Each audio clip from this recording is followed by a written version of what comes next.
Check 1 2 1 2, bitch.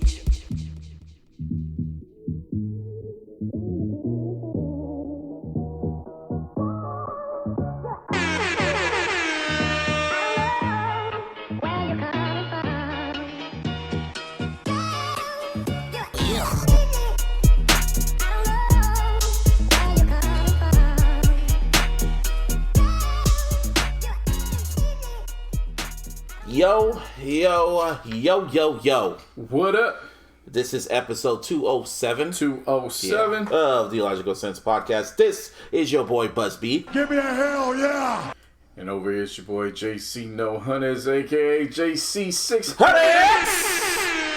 aka Champion Cole, aka JC6 Reigns. And Martin. Yo, what the fuck is up, guys? How y'all doing? Burr! It's a late night. Yeah, it is. Yeah, it is, man. Cases Late going night, up. but an eventful fucking night. Oh, Yeah, that's it what's was, man. Yes, it was, man. 1 week after it's been announced that Joe Biden is our president.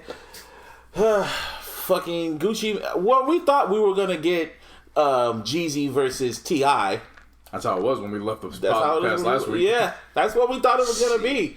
But then, you A lot know, of shit done changed. JC man. was going through his rants and he was going like, a part of me kind of just wishes it was Gucci versus Jeezy. And of course, when we say shit on this podcast, it always comes true.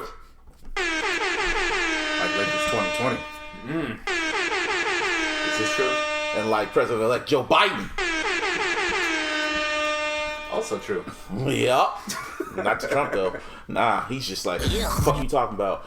But yeah, so I guess in the 8th hour, what do they call it, 23rd hour, 8th hour, whatever they say.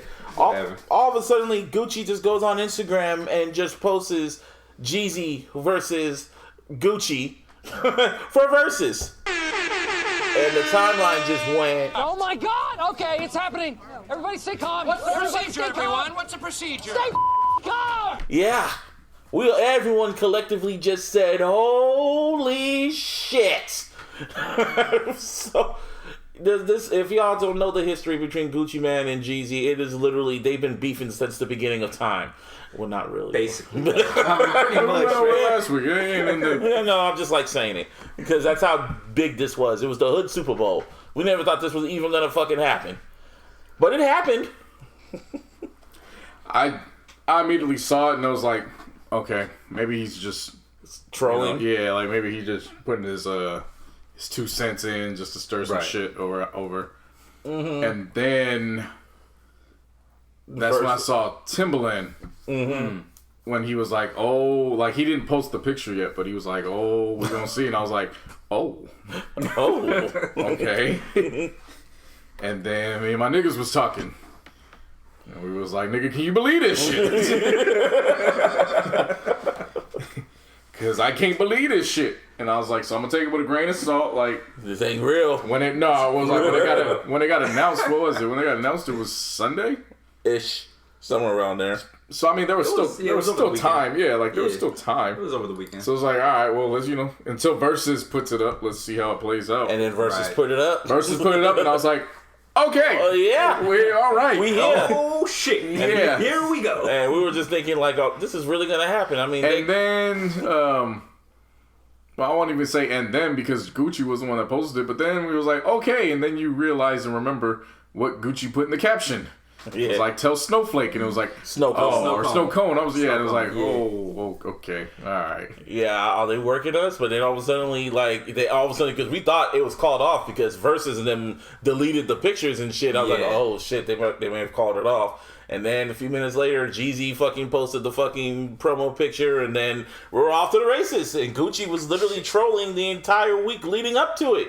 And everyone was just like, how is this going to work? Because this ain't Brandy and Monica. This is literally Brandy and Monica with guns and shit. This could go left really quick. So then, the day of the battle, all of a sudden, like literally an hour or two before the battle starts, Gucci Mane uploads Truth to all streaming platforms.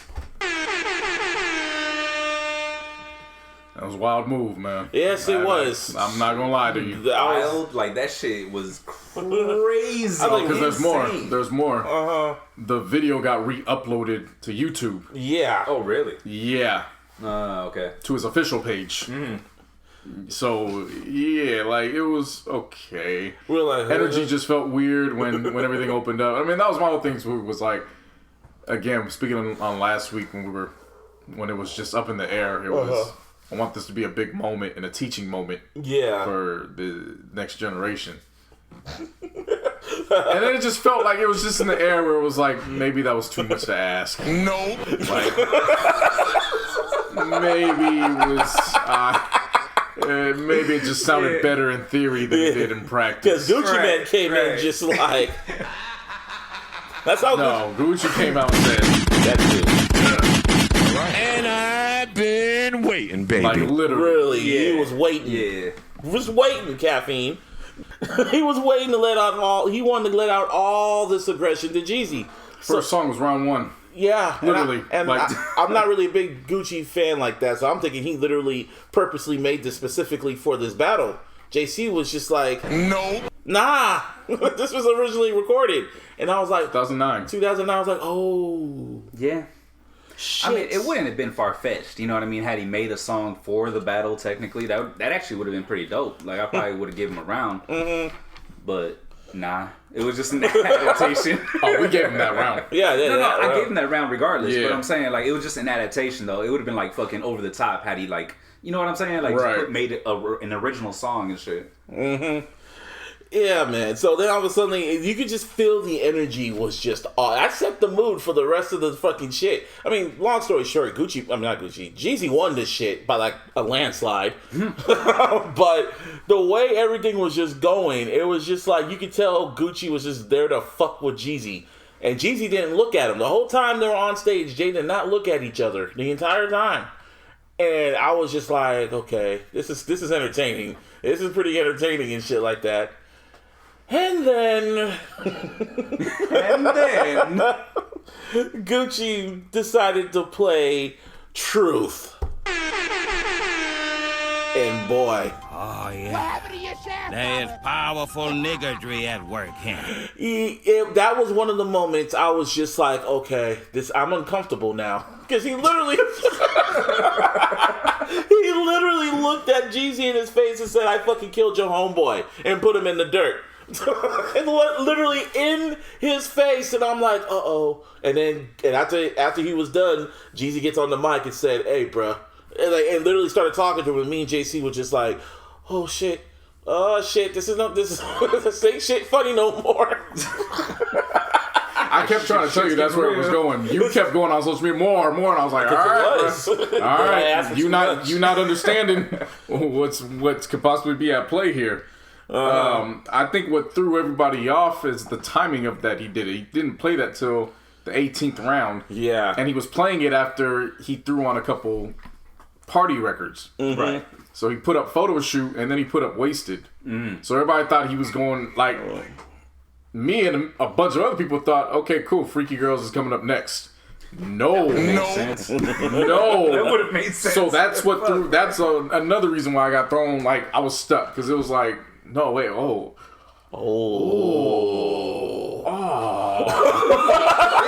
that didn't sound right. It went, no.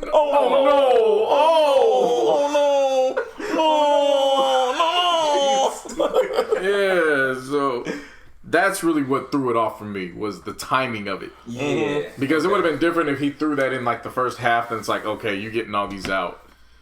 But he laced his entire track list. It was a lot of fuck Jeezy. A lot of it.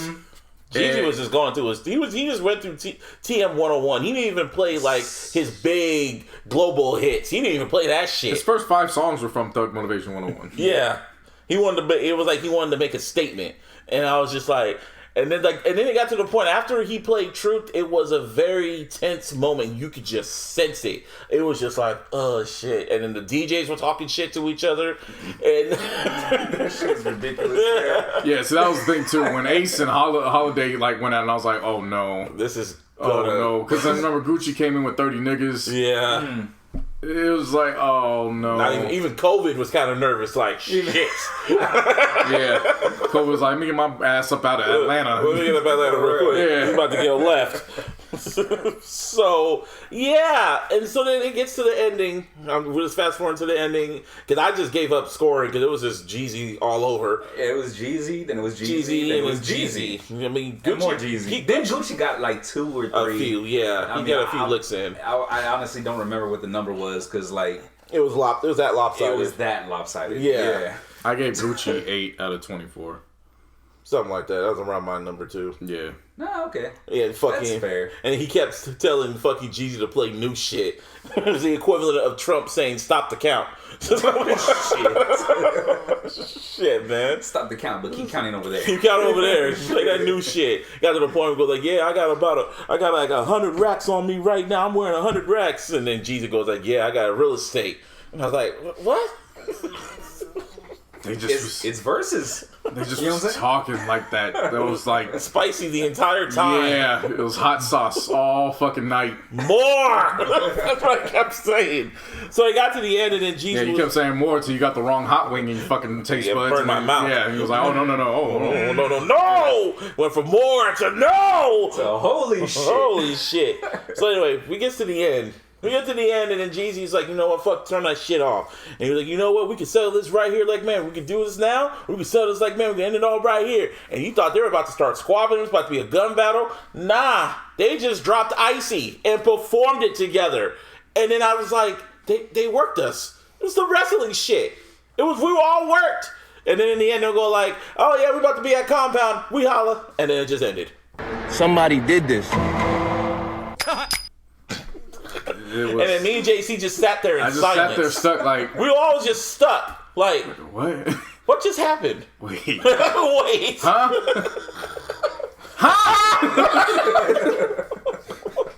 Nigga, huh?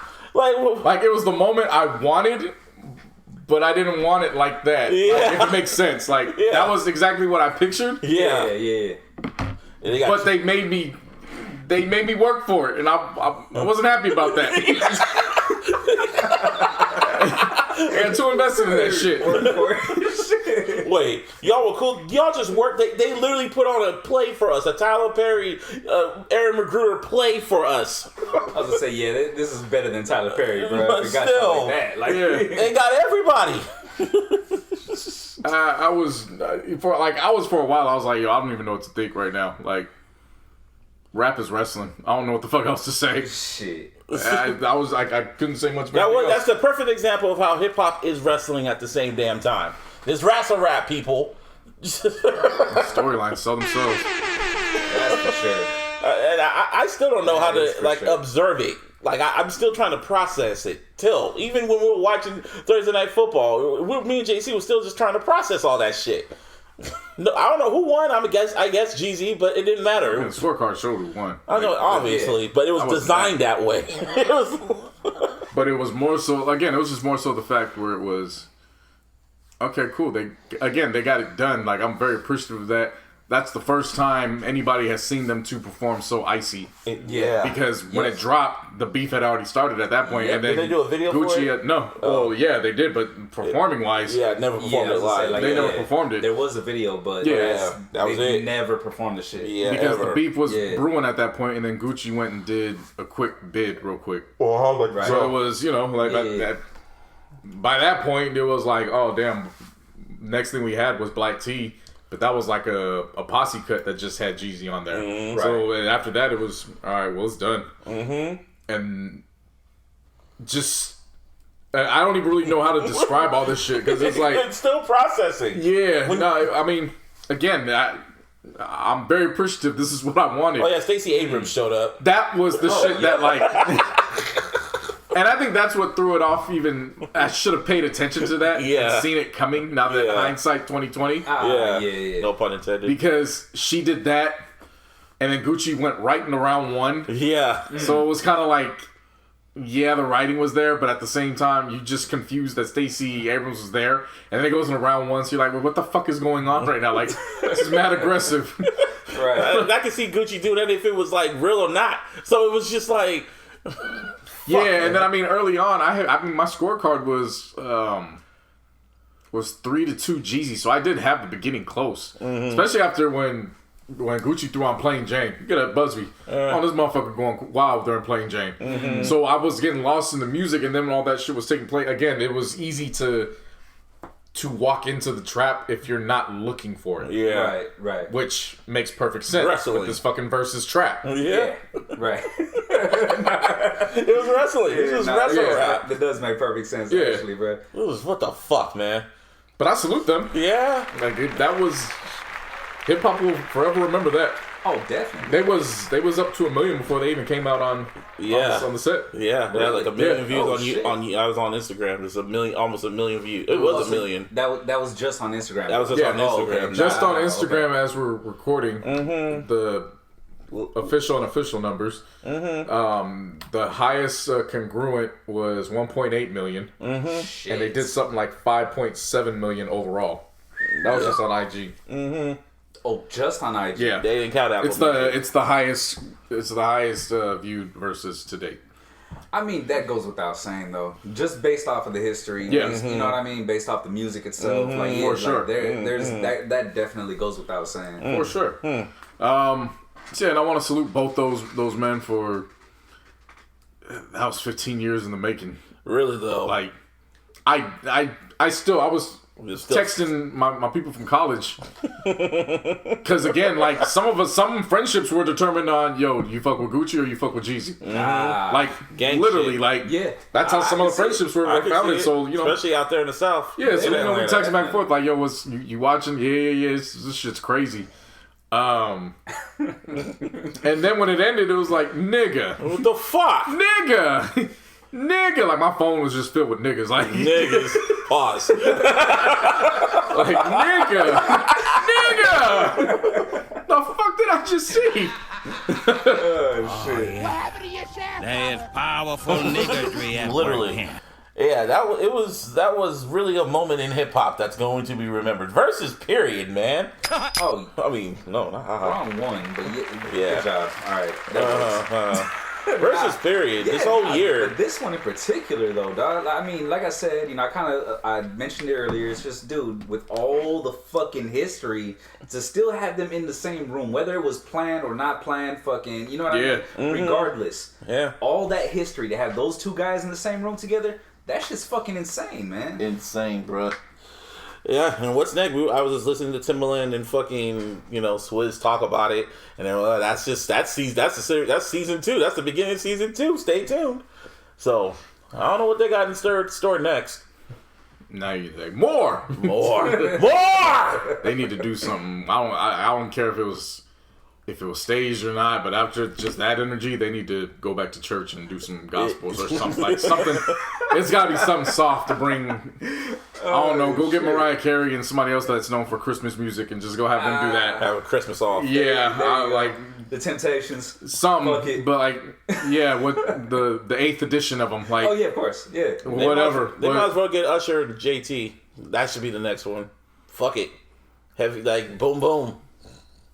He missed the joke. No, I know the joke. I know. I was being serious this time. I wasn't ready to be serious yet. Oh, That's okay. why. Yeah, I don't. It can only go up from here. Yeah. I would hope so. But I mean, because realistically, from my point of view, this shit can only go down from here. Like, how do you top that shit? Jay-Z. They'd have to go to R&B. Like they got to go to R&B right away just to. Just to, like, change it up, change the bass. Yeah, the pace. like I don't want to. You can't put rapper versus rapper up against that right away. So they got to go R&B or they got to do producer. Or they got to do songwriter. Like they just got to get it because it's unless you got to switch it up. Unless it's something that's just so outrageous that we can't think of right now. Because the damn sure ain't gonna be 50 and Ja Rule Ever. Like it's not, and people Ever let in that shit go. life. Nah. You see how 50 gets down on social media. Like Ja doesn't care, but Ja is completely open to it. 50 is like, no, I don't want to do that because I know myself.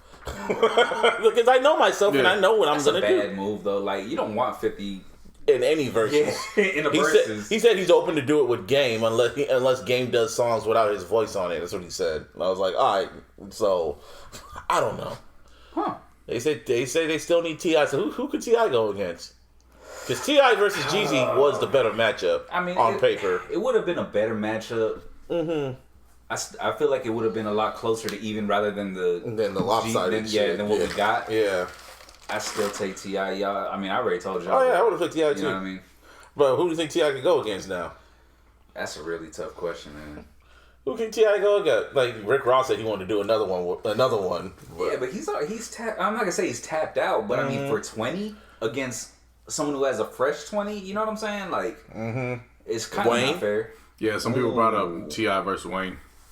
I would love to see that. That popped up in my head right now. T.I. versus Lil Wayne. Wayne, I feel, would win that, but I still would like to see it. Yeah. That could work. T.I. versus Wayne, that really could work. It would be a lot nicer. We won't get worked. A lot more pleasant. Yeah. It'll be a lot nicer. Or so we think. Like, Shit, at this point, we don't know what. Like, Wayne might be going to jail, so shit. Oh, fuck that part. I know, so who knows? People still want Drake versus Kanye, and no. Kanye's been very quiet since the election. He has not said one word since the election. He went right back into hiding. I was like, that's typical Kanye. Anyway. Yeah, because Xboxes and PlayStation 5s don't bring him any awareness. So yeah, feel me? What's the point? I didn't get my PS5 yet, but I'm just gonna wait because y'all niggas, everyone was stunting on the gram, stunting on the Twitter, stunting on social media with their fucking PS5s. Am I hating? Probably.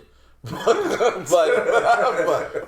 I am niggas. I am the Xbox. I am niggardry at Yeah, work. you sure? Well, you got the Xbox though. Oh shit. Don't matter. I got that next gen. Man, I drove back home with that shit. I put the fucking seatbelt on that motherfucker. Wow. That makes sense. Yeah. Like my boy. I got no issues. My boy, he found a picture of Kobe when they won the second championship. And he's just sitting there. He's sitting there with the trophy, and there's dude next to him in another completely different picture, and he's holding this PS5 like it's the fucking trophy. Yeah. Oh, yeah. And my boy hit me. That shit. My boy hit me up, and he goes, "Was this you?" I said, "Fam." I was driving back, and it was just like, "Why me? Why me? What I do to deserve this? Why am I so blessed?" That PS5 really does. This fucking guy. The PS5 really is, but it really does look like a damn trophy. It looks like the damn Admiral. All my friends have said that shit is heavy too. It looks heavy. That's a heavy ass motherfucker. It looks heavy. It looks like a fucking trophy. It looks like a championship trophy. The Like Xbox, a fucking Apple product.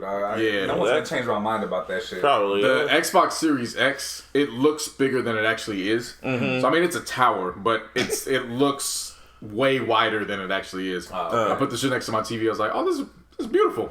This is easy. The only downfall is there's only one HDMI in there instead of two. So I got to plug the Fire Stick directly into the TV versus running it through the Xbox. Gotcha. But it actually makes things a lot easier because when the Fire Stick ran through the Xbox, depending on how the Fire Stick felt that day, you would have to restart it anyways by unplugging and plugging back in. Right. At this point, my Xbox has been plugged in all week, and the Fire Stick's good. like, yeah, we chilling, we here. For sure. It's cool. Fuck it. That's what's up. I think it got some act right when HBO and Amazon worked that deal for HBO Max and finally got it set up. Apparently, HBO Max is not even on the fucking PS5.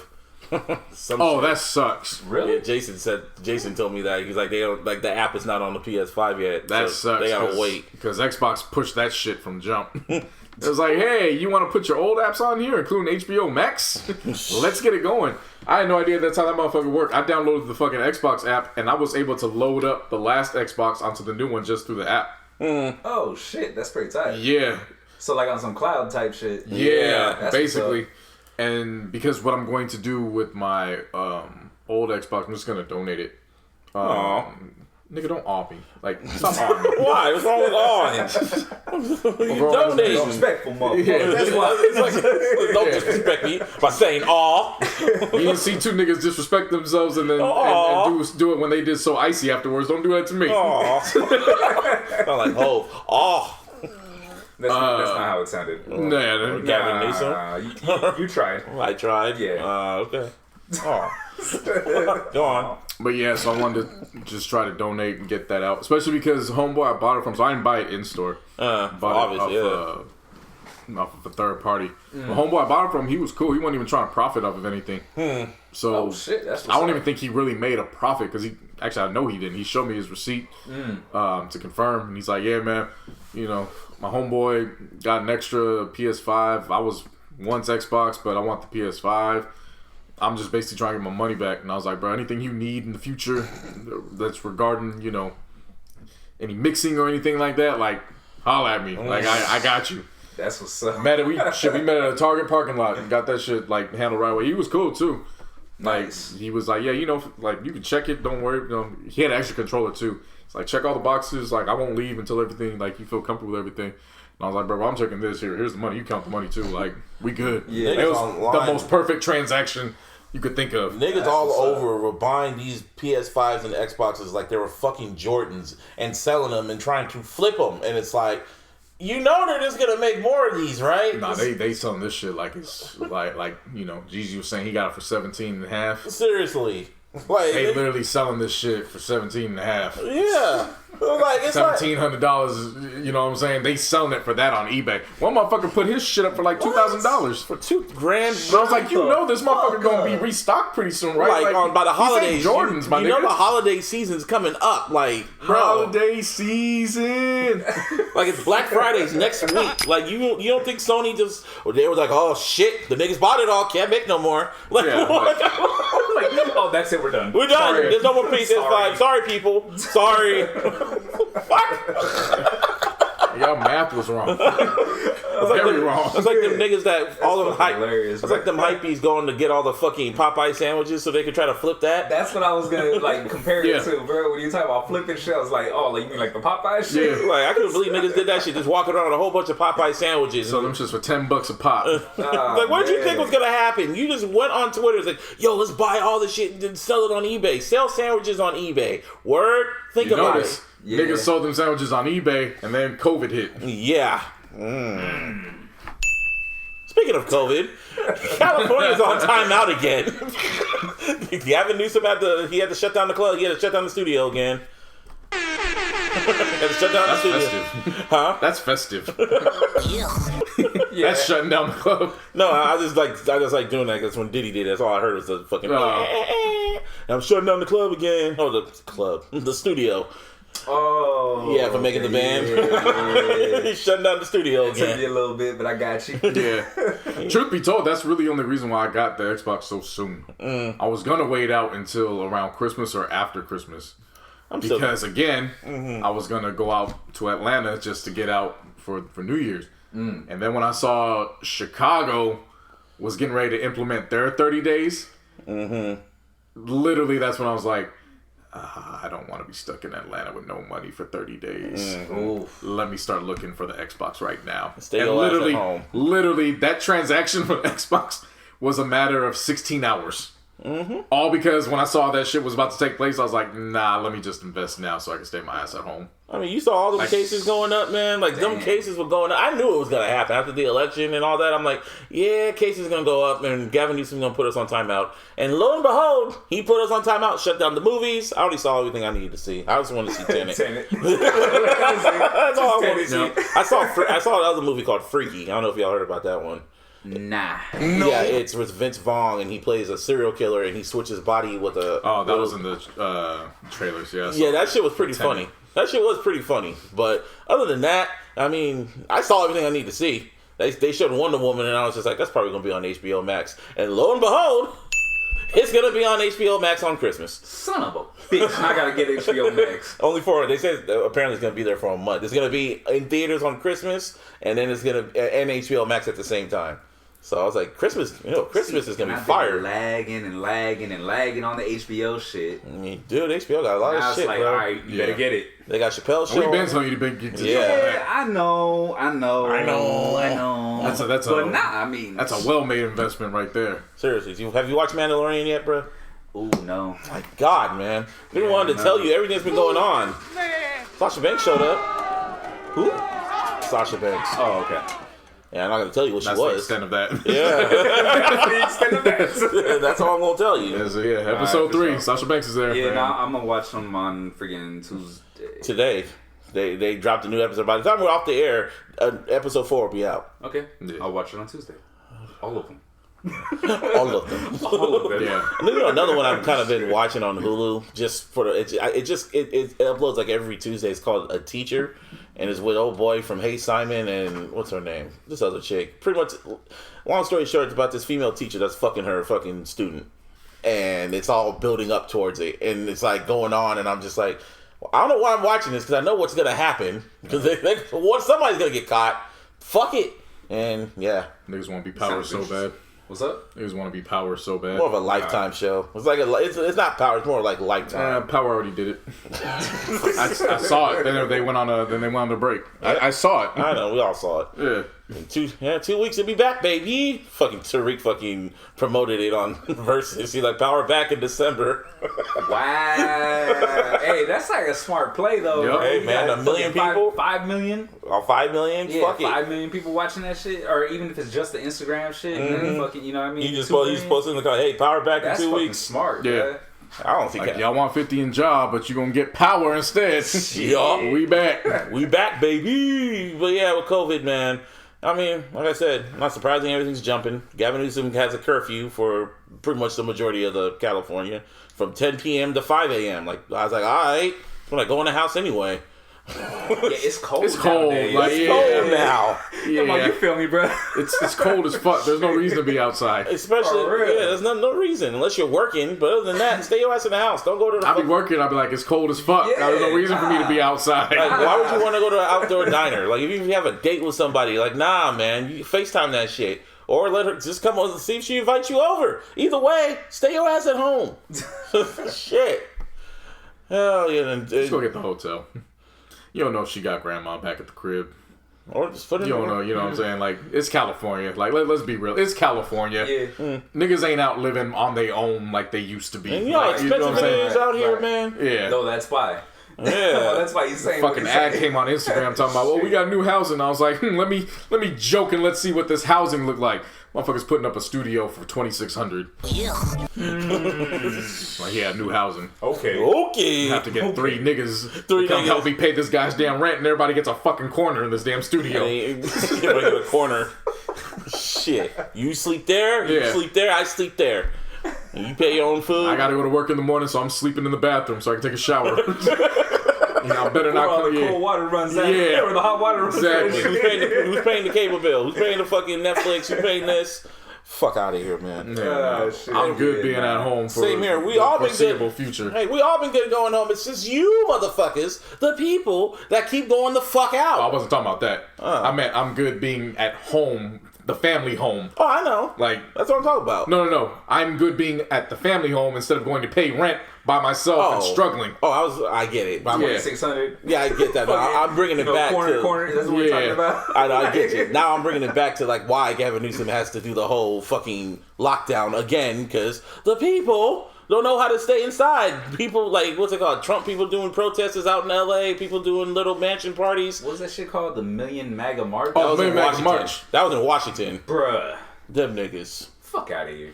Them, Like, fuck out of here. that nigga Trump was so happy. Did you see the gang mentality? Yeah, I saw that. Nah. Yeah. Wait, the oh, Proud Oh, they were Boys. jumping motherfuckers in. Oh yeah, the Proud Boys. You serious? No, Yeah. but how they were doing it was just They so. had to take like an oath and then do shit. like, no, I'm not even bullshitting. Yeah, I saw bro. the video. Yo, you're full of shit. Don't lie to me. Fam, allegedly, there's, history in my family that revolves around the streets. So I know what I was seeing. This is a gang ritual. But the way they okay. were punching them was just. But what I like, didn't before the punches, like, dude was standing there like a damn minister saying, do you want, like, giving them the whole spiel. Like, you want to be a Proud Boy, and this is what you really want, and you got to do this, that, and that. Yes, I do. Okay, let them have it, boys. And these niggas just start. baby punching Baby him. punching. Baby punching. And the catch is, this motherfucker had to name 5 cereals off the top of his head while he's getting While baby he's getting punched. While he's getting baby punched. to then become initiated as a newfound Proud Boy. Or like Joe Biden calls them, poor boys. It's, Yeah. and so they had Yeah. cereal. Yeah. Yes. Cereal. These motherfuckers are serial killers. Get it? That's a ding. I know, right? That is a ding. Serial killers, my nigga. But what was even wilder is that you saw how. What was even wilder? Seriously? Yeah. Yes. This motherfucker was Frosted Flakes, Honey Nut Cheerios. Yeah. It was like, bro, Corn Pops. Corn Pops. I was like, the police gonna arrest this is gang activity. But like, they were literally baby punching. Yeah. They were literally giving them baby punches. Shit. Not like that shit you saw on fucking TLC when they were just literally jumping the dude on some wrestling shit. They were literally giving them baby punches. I'm like, y'all some pussies. Okay. We're supposed to be scared of you? Yeah. Really? Yeah. Well, they walk around with AKs and ARs, so. Nigga, we got gun. I'm gonna shut up. I don't know about you. Like, I don't be walking around with an AK and AR. I know. I'm gonna shut up. But yeah. Good job. And even if we as black people do and brown people do have them, the laws don't favor I know. them being brandished in public. Very true. Yeah, it'll be a whole fucking war. So I know. I'm not afraid of Proud Boys so per se, but baby punches just doesn't have me eager to want to go fight them either. Like, you know what I'm saying? There's no reason to. But anyway, that whole fucking million MAGA march and shit. That shit barely touched 12,000. No, but when you see it, there's hella people on the streets. But I was like, oh, that's nice. And I guess Trump drove his motorcade there, and he's put his finger, like his thumbs up, like, yeah, y'all like me. And I was like, oh, too bad those didn't turn into votes because he is, as of right now, his lawyers mainly, Giuliani is 1 for 30 in the lawsuits. 1 for 30. Really? Well, Yes. The Rockets 3-point chart. And he's trying everything. He's trying everything to try to overturn this election, and everyone's telling him no. Republicans, no. Fox News, no. MSNBC, no. CNN, no. Your mama, no. Nickelodeon, no. Cartoon Network, no. ESPN, no. BET, no. TV Jams, no. Browsers, no. MTV2, no. Pornhub, no. Xvideos. Everybody and their mama is telling him, hold the L. Just hold it as a man. And he's just like, no. He's flying lawyers out there like, how can I win this? Like, is there a way I can win this? And they're telling him very subtly, no. He reminds me of Shang Tsung. How? Mortal Kombat. Well, you just change it to different people? No. Give up, sorcerer. You've lost your powers over him. I will never. Oh my they God. belong to me. And all the shit's coming out of it. Like all the votes coming out of him. Hats flying from his damn from the Oval Office and shit. No, but seriously, like I was talking to my mom about this. No, I was just thinking to myself, and I was like, dude, he can't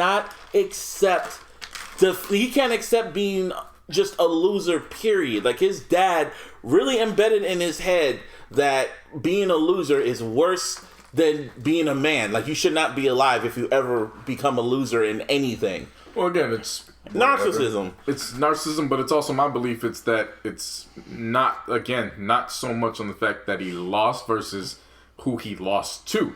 He doesn't respect who he lost to. So that's the biggest problem for him.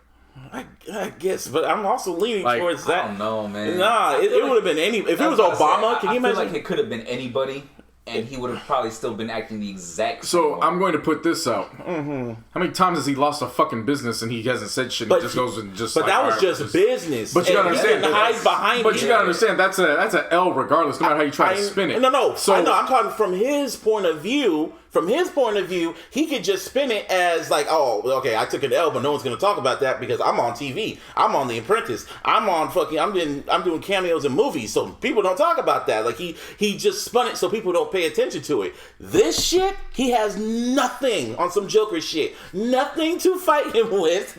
Like people have to pay attention to it. He can't spin this, no matter what he does. Like you go on his Twitter feed, it's just all flagged. Everything's flagged. Everything. Well, that shit started a new trend on Twitter. Oh yeah, this has been disputed. Yeah, yeah, that's what I'm saying. Like he can't accept it. He can't accept an L. Like an everyone pay attention L. And Biden is just looking. He's just getting his team together. And he's just chilling like TikTok, nigga. It's just TikTok. I told you we could do this the easy way. We could do this the hard way, boy. Make up your mind. I don't think he's saying that. I think he's looking at the situation like just please come to terms so that way we can help get the situation handled. Because the longer you push out, Yeah. it makes it harder for me. Like, see, that's the difference between the mindset of a grown man versus the mindset of a little kid. You know what I mean? Yeah, of course. And Trump, I mean, obviously, he carries that little kid mindset. Yeah. Even now, his wife is telling him like, "You need to give this shit up, dude. Seriously. Like now, everyone is just. He's just like, no. I give him to Thanksgiving. You have his little super spreader event at the family table. When that's gonna be an awkward ass fucking Thanksgiving. Whole family there, and they're just gotta eat there in silence. Like, shit, at this rate, he probably gonna be eating by himself. Every time the news pops up, it's either somebody from that's close in his circle got COVID, or they're like, "Yeah, this don't look good in the votes," and he's like, "Well, you're fired." Yeah, this don't look good for you. You're fired. He's just firing everybody, and doesn't even want to acknowledge Joe Biden as the winner. And he got some of these Republicans drinking the Kool-Aid saying it. Everyone's just like, bro. And then fucking Georgia just comes out saying, yeah, Joe Biden won. Yeah. Michigan coming out, yeah, Joe Biden won. Arizona, yeah, Joe Biden won. And Joe Biden is just like... it's game over. Blouses. You know what I'm saying? Like, for real. It's like getting beat on Madden and then just not accepting it. Like, I'm not taking a knee, but it's 2 seconds left. No, I won. But the score says 30-0. No, I won. Last score wins. Last score wins. Yeah. Shit. Man, whatever, man.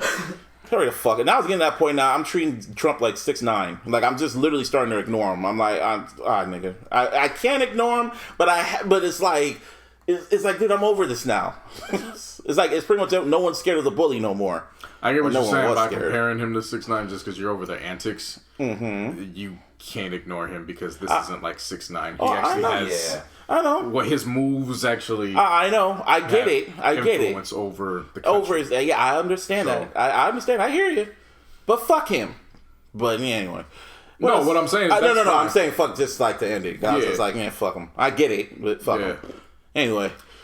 Well, while that was all going on, we as a community in hip hop were questioning what the fuck was going on in Texas with our culture. Yeah.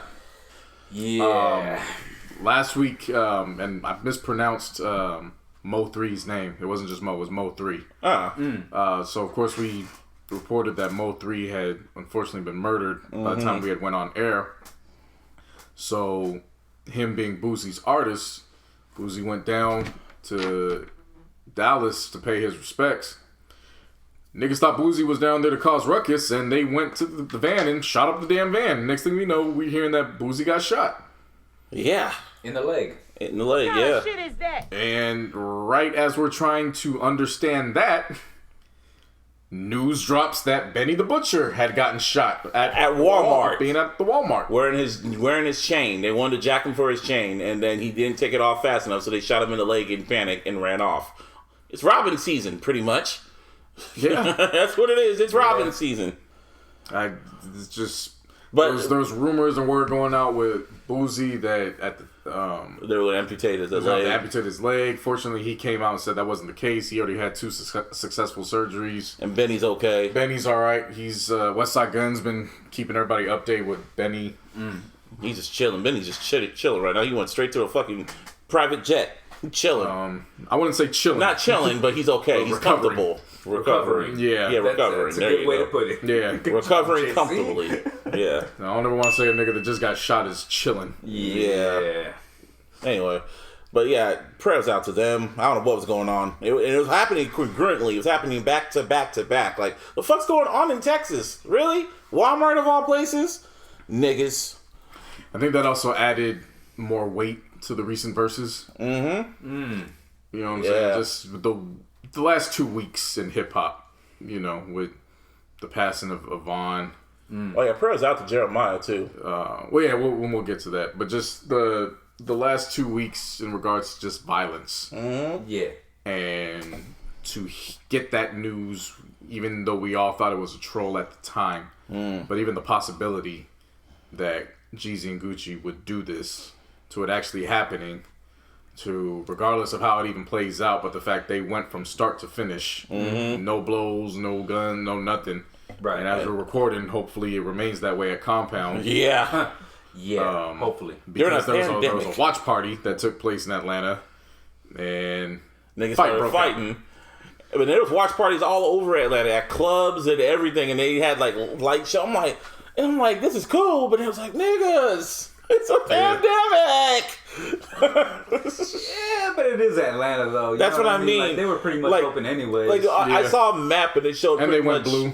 I know, but I'm saying I saw a map and it said what states are mask mandatory, and it literally showed the entire United States except for Florida and Georgia and a few, like 2 others. I was like, yeah. No, what I was saying was that, hey, they gave us a blue state. Let them die. For Jeezy and Gucci.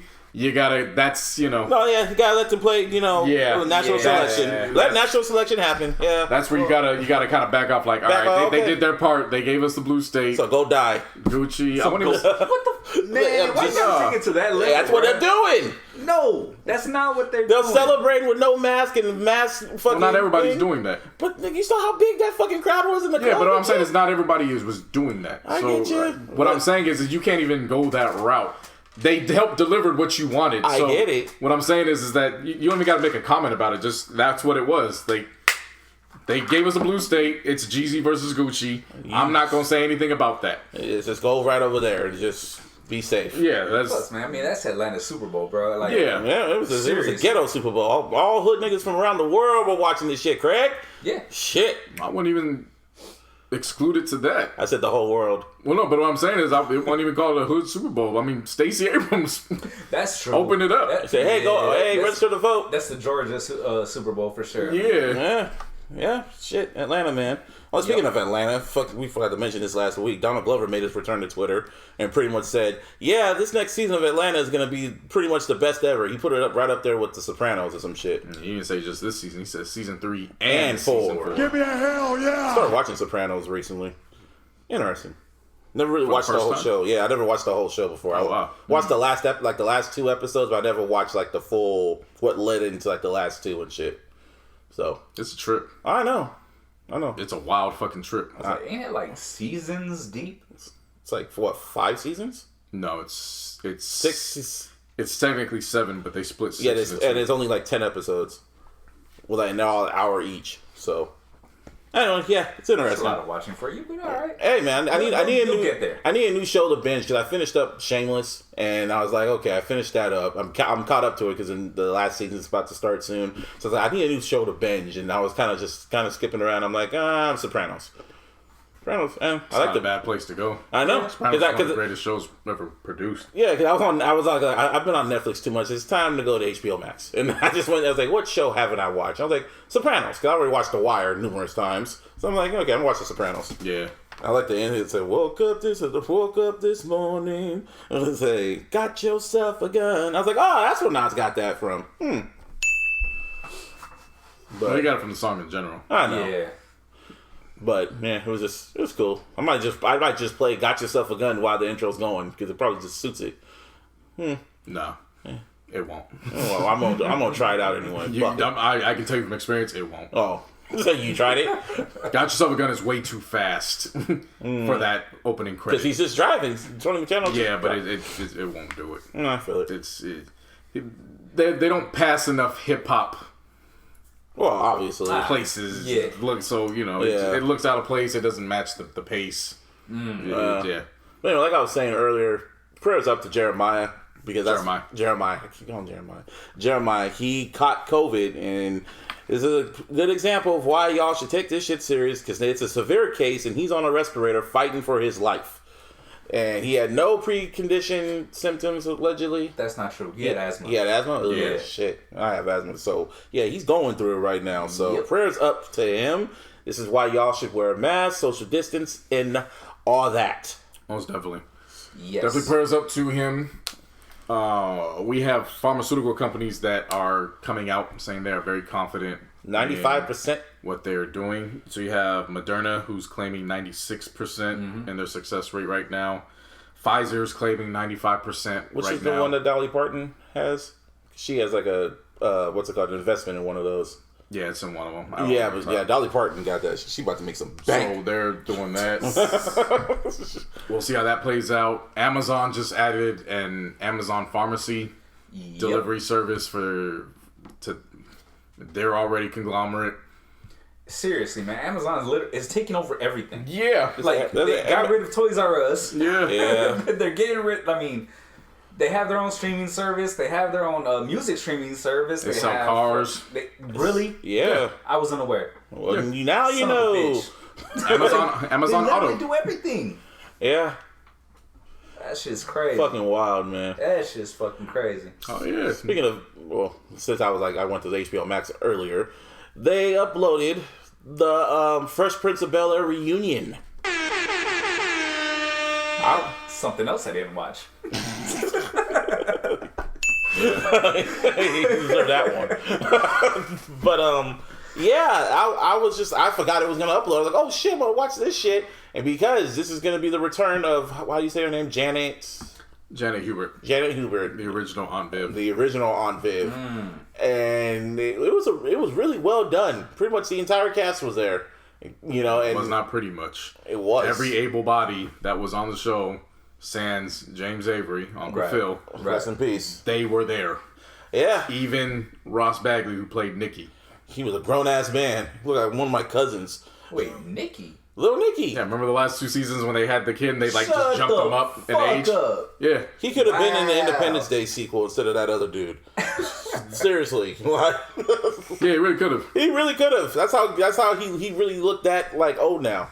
When he popped up, I didn't even know who he was until like, oh, that's Nicky. I was like, oh shit. I know exactly who that was. He had the same, I'm not making fun of him, same shape head. But it was like Right, a process for me. I had to look. I was like, wait a minute. I was like, what? Wow. But then when it got to, I said, wow. The Uncle Phil tribute was emotional. Yeah, I was an emotional wreck for that entire hour and 15 minutes. Because it wasn't even just about being sad. Mm-hmm. It was just, again, when I explained how I felt listening, when I have a strong connection to certain things, I do get emotional just because of what it means to my upbringing. Yeah. So even when it was the funny parts in Fresh Prince, like, they were emotional. I was emotional during that because I watched those episodes so many damn times. Mm-hmm. I know those shits word for word. Though that was a part of my upbringing. Yeah. So when they had already built on that, and then being able to laugh at some of the stuff, like I didn't realize until they had broken it down that for like the first season, Will was mouthing everybody's parts in the script. And if you actually go and like look in and zoom in on his mouth, yeah, he's mouthing the words. Like the words. He knows everybody's lines. Yeah, he said it. He said he knew the whole script front to back. Yeah, he studied it because he was that nervous. Yeah.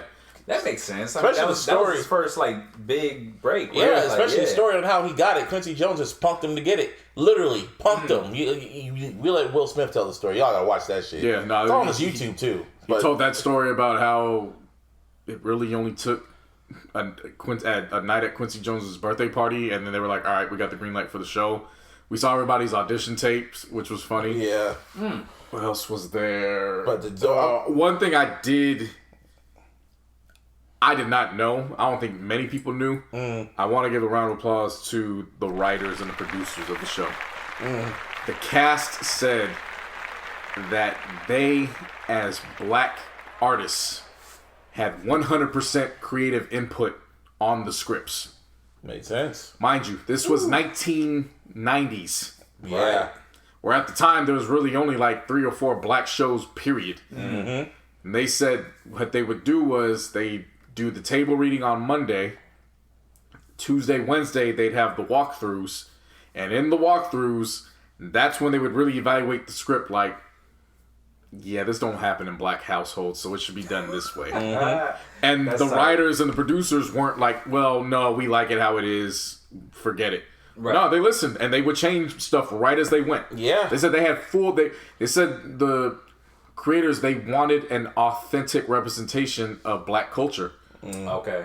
And if the writers aren't black, how can you get that without the input of your characters who, right, in real life, on screen, off screen, they're black. Yeah. So I saw that, and that really moved me to really say that this isn't just nostalgia for a show. Yeah. I know I was watching something that was special and that had cultural impact. Right. One other part, when they got to the original Aunt Viv, and her and Will sitting together talking was still surreal to see because they said they haven't seen each other in 27 years, and I was like, shit. Yeah. That was wild to see. And then she really broke down why she was acting the way she was on the set, and I was just like, oh, that makes sense.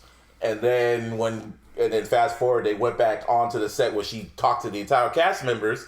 Well, not the entire cast members. If you watch very closely, no, she literally hugged everybody except for one person. And that was Carlton. Or how do you say it? Alfonso what? Alfonso Rivera. Alfonso Rivera. He was not on there because what did she call him? When she was really going at it with Will, she referred to Alfonso as Will's dirty or used tampon. Yeah. That was recent. Yeah. Shit. That was like recent. That was like what 2-3 years ago. Oh yeah, well, it wasn't God. old. It was still fresh. Yeah. And he did not. They were being very subtle with it because when she showed up, you saw everyone there, but you did not see Carlton. He was like, "Oh nah, this is your like I'm not ready." I'm not mad at him for that either. I mean, either. My stance on that was your issue was with Will, not me. Why am I getting thrown into it? And then I looked at it from another perspective, which was, yeah, you played Will's aunt, but you played my TV mom. And Carlton. And this is what you really think of me? Like, I saw it from that angle, and I was like, no, I'm a firm believer in forgiving, but not for the other person, for you. Right. But at the same time, it don't mean I got to sit around and act like everything's cool. Yeah, because he did. What's it called? Like when he asked about it, I think what drove Aunt Viv, Janet. How do you say her name? Hubert, to like go off on Alfonso was because he was doing a question and answer about her, and he just pretty much said, yeah, I got really nothing nice to say about her, so let's just move on. He said some slick shit, and she was like, oh, word? And then that's when she just went off on him. And then, that's when he was like, yeah, I can forgive, I ain't gonna forget. Will forgives, Carlton don't. I guess. Shit. Will forgives, Carlton don't. No, it was a other than that, produced reunion. Yeah. I mean, even them explaining Jazz's role in depth on what took place. That was funny and that was interesting to listen to. Obviously, Uncle Phil, James Avery's segment was just nonstop tears. Yeah, I can imagine. I was about to say the A word, but I'm gonna keep that to myself. Yeah, stop with that, man. I'm a grown ass man. I've been wanting to say that for a while. Like, you gotta stop. I'm sorry. It's just emotional. It's just like. I mean, I understand, but you say it during parts where it's like, yo, you can't say that. Like, just don't say it to a grown ass man. Like, say that to a child. Say it. I'm trying not to say it. The funny thing is, I'm looking at you in the freaking video right now. And it's like, you're about to, and no. Yeah. Trying to show some emotion, like, that's nice. Yeah, just say that. That was emotional. Not all, but that's nice. Oh my God. I just cried. That's nice. That's sweet. It's funny. Anyway, let's move on. That's it. We gotta have a fight. Round 1. Go. Showing emotion. Anyway, what else happened? Oh yeah, the draft happened. Nah, we can wait for that. Okay. Twitter looks different. And I actually like it. Yeah. I don't even want to say I'm in the minority. Motherfuckers just say shit online just to say it. I know damn good and well they was looking at them damn new fleets and was like, oh yeah, this is cool. But in the meantime, I was just fronting because they're waiting on other people to accept the fact that it's a good move, and then they can change their mood. And then, personally, for me, I was kind of like, this is too much. That's how I looked at it. It is too much. Well, if y'all don't know, Twitter decided to add their IG stories, but they call it Fleet. For me, it crashes my phone every time I open like the big story thing. I see like one story, and it'll just freeze up my whole app. So they still got to work some kinks out. But other than that, it's literally IG stories. That's pretty much all it is for Twitter. I enjoy the fuck out of it. It's one less reason for me to go to Instagram. Tired of bouncing forth between all these goddamn apps, man. It's too much fucking work. Like, that's really what it boils down for. If you can make my life easier and just put the features and these different apps into one place, you got me. I'm sold. Twitter coming with the smoke because fucking Clubhouse is not even out of its beta phase yet, and it's to add their own version of Clubhouse on Twitter soon. I'm like, oh, y'all some assholes. It's not even out the beta phase yet, and y'all were like, oh yeah, we're gonna add this feature. We're just kind of looking into it. I mean, that's kind of what Instagram did, though. With Snapchat, yeah. Same shit. Snapchat just like, you took my whole flow! Tough break, Clubhouse. No, tough Should've break. waited. That Should've shit waited till you had a happens. real fucking app cover. Yep. No, they updated their app, actually. The app cover. Now it's another female smiling. That's cool. You don't say a big ass C. What, Crip? Nah, for Clubhouse. See, I had another joke I could say, but I'm going to take it out. Anyway, yeah, I mean, it's like, whatever. It's just another app. It's just another app. It's just another app feature. No one's going nowhere. They're just going to adapt. Because wait till these rappers start uploading their fucking music. Like, if Drake goes on his little fucking Twitter story and says, oh, album out now, go to my IG. Niggas go to his IG. Oh, it's on my Snapchat, go to my Snapchat. It's like a whole scavenger hunt. I can see people doing that. I can see it. I was just doing that. Making them look like fucking idiots going all around these damn apps. Looking for something. Yep. Looking for a link. Looking for the link. And they don't ever show up. Seriously. Where's the link? Let's go to fucking Apple Music, idiot. Yeah, for real. Come on now. Where else do you listen to music? You feel me? Again, I like what they're doing. Make my life easier. I'm tired of bouncing forth between all this shit. Just so that way why? Because I get an extra filter? It's not enough to move me anymore. It's not. I don't care. Well, you got Make my life easier. How about just combine all the apps into one? That's pretty much what they're all trying to do. That's now. what Twitter's doing at this point. I mean, Not Twitter, just to me Twitter, is, Instagram, fucking Facebook, everyone, they're all trying to Instagram's not doing it because Instagram is still, I say Twitter because Twitter's focal point is still 240 characters or less. And that's still their focal point. Even when you go into the fleets, the fleet, the first thing that shows up isn't to put a picture or a video; it's to write something. So their focal point is still the tweets. Characters. So that's fine. Tweets that delete and shit. Yeah, that was their whole idea. It was just to be able to type something, and it'll go away in a day or whatever. Yeah, right. People that go on your story. I get it, man, but I'm just like, to me, y'all already know how I am with Twitter, anyways. Like, I rarely use the shit. You know what I mean? Mm-hmm. It's just, why? Yeah, like why did you do that? Like, just from my perspective, it's like, why'd you do that? Like, that's how I felt. That's too. not what you're. Not what you're about to stay in your lane. It's not what your basis is. Because Instagram went and got too focused on selling shit. Oh, the fucking sell. Yeah, shit. no, that shit's fucking stupid. Some people said they kind of turned it back to normal. They took the fucking notification shit back down to the bottom again. I don't know. So that's the thing too. If you got to do more than that to move me to be like, nah, I'm not going to use these fleets. I'm going to stay with Instagram. Like, you're just doing little shit that's like, who cares? You put the notifications back down on the ground. Hey, we're putting less and less selling, but we're still going to sell to you. Like, I don't give a fuck. Isn't that what all apps do? All apps are trying to sell to us.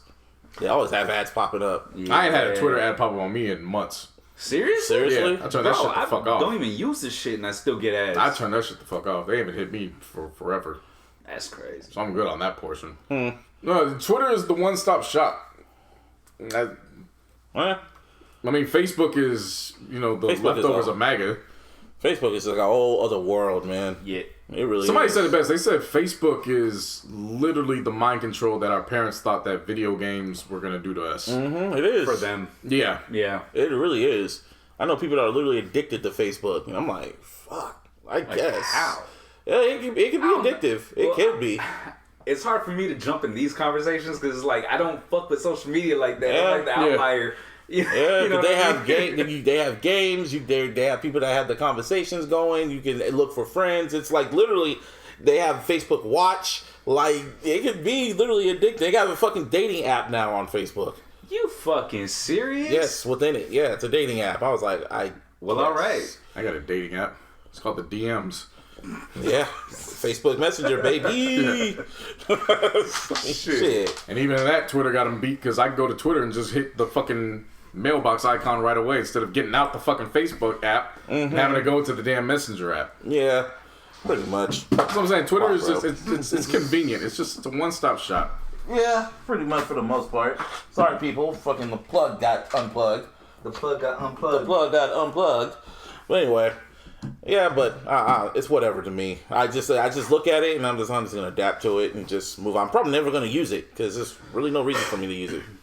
I mean, the beautiful thing is these features don't matter if you use them all or not. You know what I'm saying? That's what's funny to me about people bitching and complaining. Oh yeah. Why are you adding the fleas? Nobody asked this. Okay, then don't use it. Yeah. The fuck up. Seriously. That's the biggest thing to me. Is like, dude, people are complaining about shit like all the fucking time, like on every social media network, right? Yeah. It's like, dude, you ain't gotta use it. Yeah. People, like I keep telling you, people off. use social media as their instant diary. That's all it is. I guess It's a diary to express themselves. To me, it's entertaining. Drink some fucking Slim tea. That too. Like, seriously, like, go drink some hot fucking tea in this cold ass weather. Yeah. Go focus on some goals. Do something, but Yeah, right. Right? the idea of just waking up miserable and then the first thing you do is go to social media, like, it's... Come on, man. Yeah, exactly. Come Like, on, man. And just kind of lash out on people, get pissed off about Yeah. every little fucking shit. Like, bro, like, who cares? It's just it's just the internet. Whatever. Anyway, Taylor Swift still missing her masters. this nigga. Somebody did this. That's what I meant to say. This dude, Scooter Braun, is just, he didn't do nothing wrong.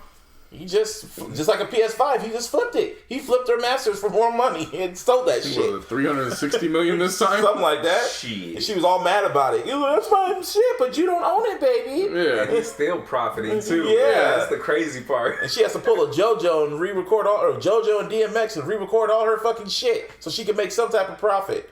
Oh, the fuck. Well, that's all I can say. You know what's real pain?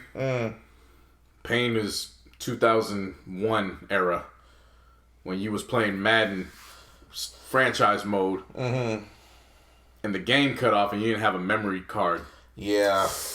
and you had to start the fuck all over. That was Taylor Swift can kiss, like, I don't feel any sympathy for this shit. Go re-record the fucking songs if it's that important to you. Serious. Yeah. Okay, if you got the material to do it, Or if you got the probably money. got a better arrangement ahead of you because now that you can personally own your masters, Yeah. Yeah. you probably can have better arrangement to get I the thought shit she even said she bigger bought her than what it masters was. back. Now, I mean, with all her, like, the money that she's accumulated, Yeah. she could get better production. Yeah, You know what I'm saying? Like, it's an overall better experience. yeah, seriously. She dropped an album this year and it sold I pretty mean, well. it's And- that's COVID. cool. You got nothing but fucking time. Like, just go redo the damn song. Just go Like, re-record I'm sorry. shit. or if you got the money, go buy it back. How about that? I'm Well, sorry. I they're just not have. selling Yeah, they're to not you. selling to her. That's the Yeah, thing. yeah, You can't buy exactly. something that nobody's selling to you. Whoa, hold the fuck well, bitch. Like, I'm sorry. I just don't have the same sympathy for her that That's for screwing over Kanye. people didn't show for TLC. Yeah. You know what I'm saying? Like, it's a different story when it's black and brown artists.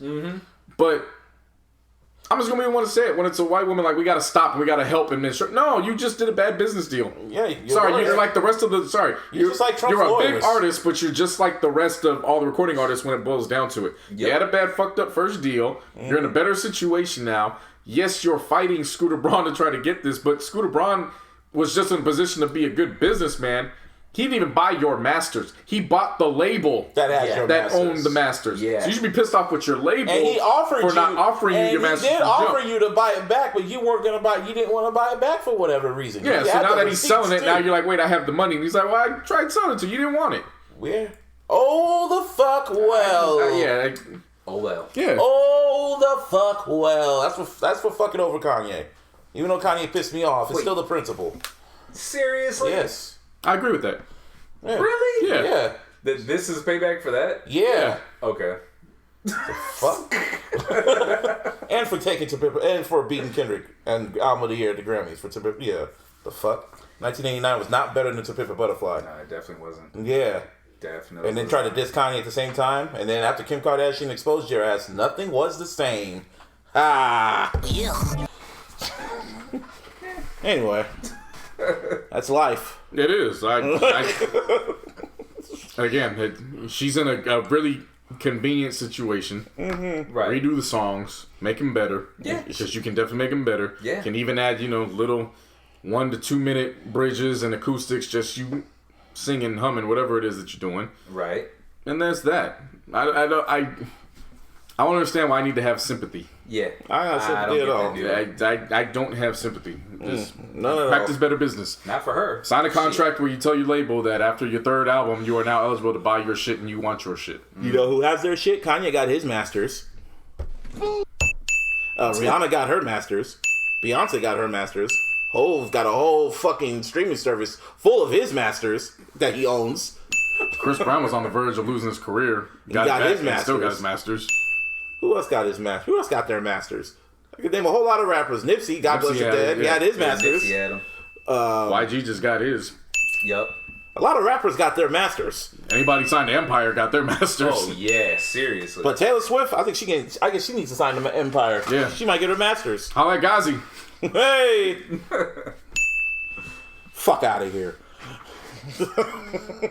Music did drop Doesn't though. Macklemore have his masters? I don't know. Who fucks about Macklemore? Yeah. Like, sorry, but I don't know that. You just saw how pissed off Bugsy was about 1999 beating to Pimp a Butterfly. Let's not talk about Macklemore and the Heist beating Good Kid, Mad City. Now, I'll say this. The Heist was a decent album. No, I'll say that. To me, it was a decent album, but it was not better than Good Kid, Mad City. But it was not a bad album. That's I'll end it there. It wasn't a bad album. Anyway, Okay. Music did If it wasn't a drop. bad album, He it not, was strongly missing seasoning.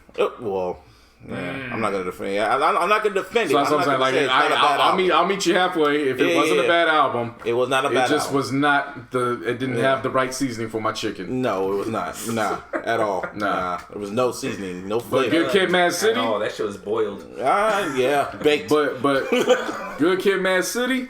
That's that fried That was shit. Louisiana fried bacon. That's what that was. That was that fucking what's it called? Wingstop chicken. Had that lemon pepper. Yeah. Lemon pepper. Anyway, music did drop. Titty Boy dropped. So help me God.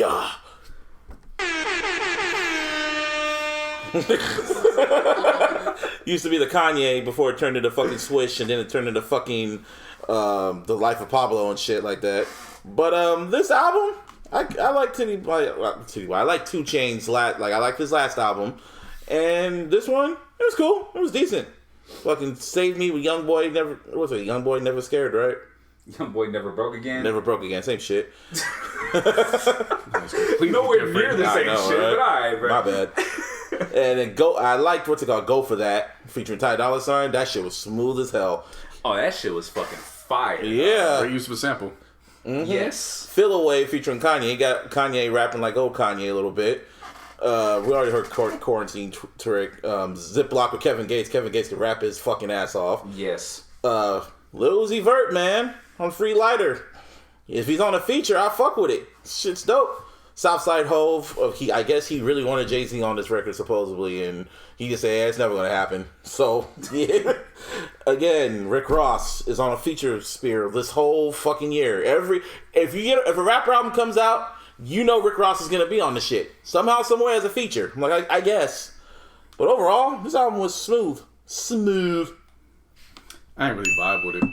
Like I like songs off of it, Yeah. but I just didn't. I don't know what it was. It literally was just running after a certain point. And I know, I can see why. It's just I'm never gonna go back to this and play it in its entirety. That's how a lot of 2 Chainz albums are like now. Like, you can only listen to it like once or twice, but then after that, it will literally just like get lost in the shuffle. Yeah, I was gonna say, man, like from 8 down, I was cool. Yeah, like Southside You know Hove what was I'm saying? cool. Like, there were some cool songs, even after. Yeah. There were some good songs, whatever. Yeah. But Just the overall flow. like, yeah, I was just like out of it already. I was like, Start playing the I just ended background. up counting down to how many songs were left. Yeah. When you start doing that shit, that's how you know it's like, oh, shit. That's how I felt with the Bust album when I listened to it the first time. I'm like, okay, how many? All right. Did y'all listen to Lil Uzi and Yes. Feature? Yes. I didn't listen to that, so how was it? For the life of me, I just do not understand why people expect artists like Future and Lil Uzi to rap like Slaughterhouse. I don't get it.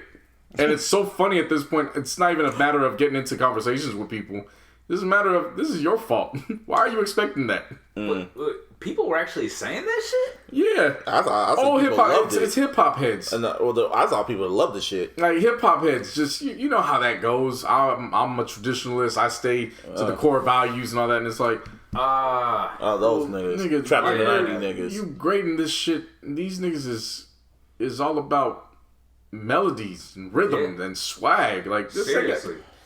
So, yeah, I ignored that shit. I immediately went to this. The only issue I really had with this project was just the first 2 songs and how it started. Mm-hmm. Other than that, as soon as they got into Sleeping on the Floor, I was zoned in. This is good. This is really, really good driving music. Riding music. Just put this motherfucker on. Just let it ride. Ride around. Oh, yeah. Especially if you in pursuit of money. Yeah. Oh, this is a good soundtrack. Yep. What was it? Real Baby Pluto? Mm-hmm. And I like how they played off of each other. So, Future Lil Uzi, Pluto, Baby Pluto. It's the name of the project. Makes sense. Yeah, this was supposed to come out like a few months ago, but I guess they had to keep working on it or whatever. But they went back and they already this week they released the deluxe version. So of course, yeah, re-released and they added 6 more songs. You serious? So it was already pushing, I think, 109,000 first week sales. Now they'll be at 200. So now they might actually go on top of the charts again, just based off of the fact that people are going back and listening to the deluxe. Whoa. But yeah, so I had Real Baby Pluto. Uzi's solo lullaby was... I was listening to the lullaby and I was like, yeah, I understand why JT was acting the way she was. I get it. It makes sense. Uzi put it on her. Like, lullaby is a perfect example of that. Rocking her to sleep. And in the meantime, we really want to say salute to JT. Oh, yeah. Emphasis on the T. Yes. Salute that beautiful black woman. $1 million play. Incredible. Bought a Bad Bitch is as toxic as it sounds. If not more. Bought a bad bitch. That isn't even the worst thing they say in that song. I'm like, man, that's the title, bro. Yeah. You know how titles work. Yeah. That's just the introduction. Shit. Yeah, again, this is wonderful riding music. For hip-hop heads, you need to get off your fucking high horse. Well, hip-hop heads, if you want to stay on your high horse, fucking Russ dropped his EP called Chomp. If you want that lyrical miracle shit, he decided to drop some lyrical miracle shit, and it really surprised me. And it's like a 5-song EP that featured Crooked Eye, Ab-Soul, DJ Premier, you got Busta Rhymes and Benny the Butcher and Black Thought on a record, on the same fucking record. And this shit I was shocked at how good this sounded. Like, this was really good at DJ Premier on a record. Like, Who Wants What with Ab-Soul, which is the video that tribute to Rap City in the basement and shit like that. Stockholm Syndrome with Crooked Eye was fucking fire. He got Busta Rhymes actually rapping kind of slow, not the bada bada bada bada, but he's actually rapping coherently. And then Momentum with Benny the Butcher and Black Dot and shit. And Russ held his own. He literally held his own on this shit. I really, really fucks with this. So you hip hop heads, if you want to hear hip hop, Russ gave it to you on Chomp. Yeah, but Russ ain't hip hop though. Well, he showed it. Yeah. Nah, I know. I'm just. But that's sarcastic, what I was getting at with hip hop heads. It was, you need to change your tune. Yeah. And you need to adjust. It's not 1993 anymore. Seriously. It's not. It's 2020, baby. There's so many different avenues for you to choose from.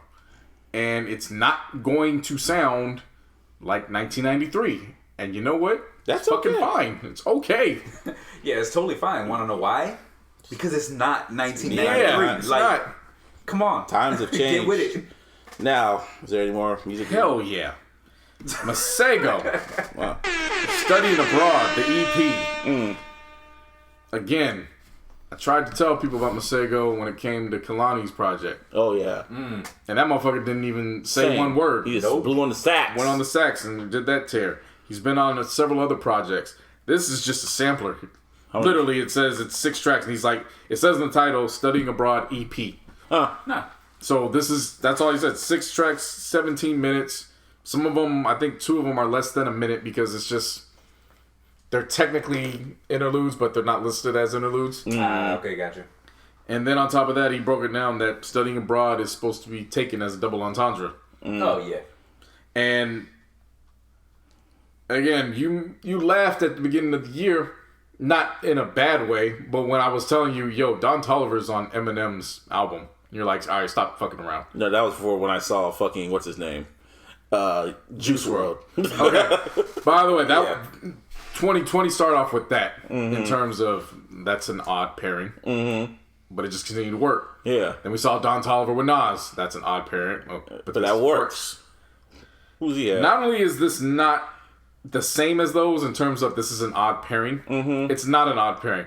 This is actually the pairing that we didn't know we actually needed to exist. Okay. Masego and Don Toliver. That could work. On Mystery Lady. Stand out track by far. I can clearly envision this being on Masego's album. That's how big of a track it was. Like, that's all I saw from people talking about this project all weekend was just, holy shit, I did not know that I needed Masego and Don Toliver on a track together. But here we are, and fuck it. You niggas need to go back into the studio and do that little shit. And do that fucking Future and Lil Uzi shit, right? And give us one because we need that.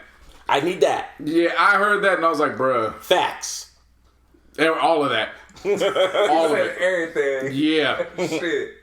I'm really glad Masego's finally getting this shine this year. That's what's up. That's what's up, man. Yeah, he held his own. He did his thing. Any other albums, Martin?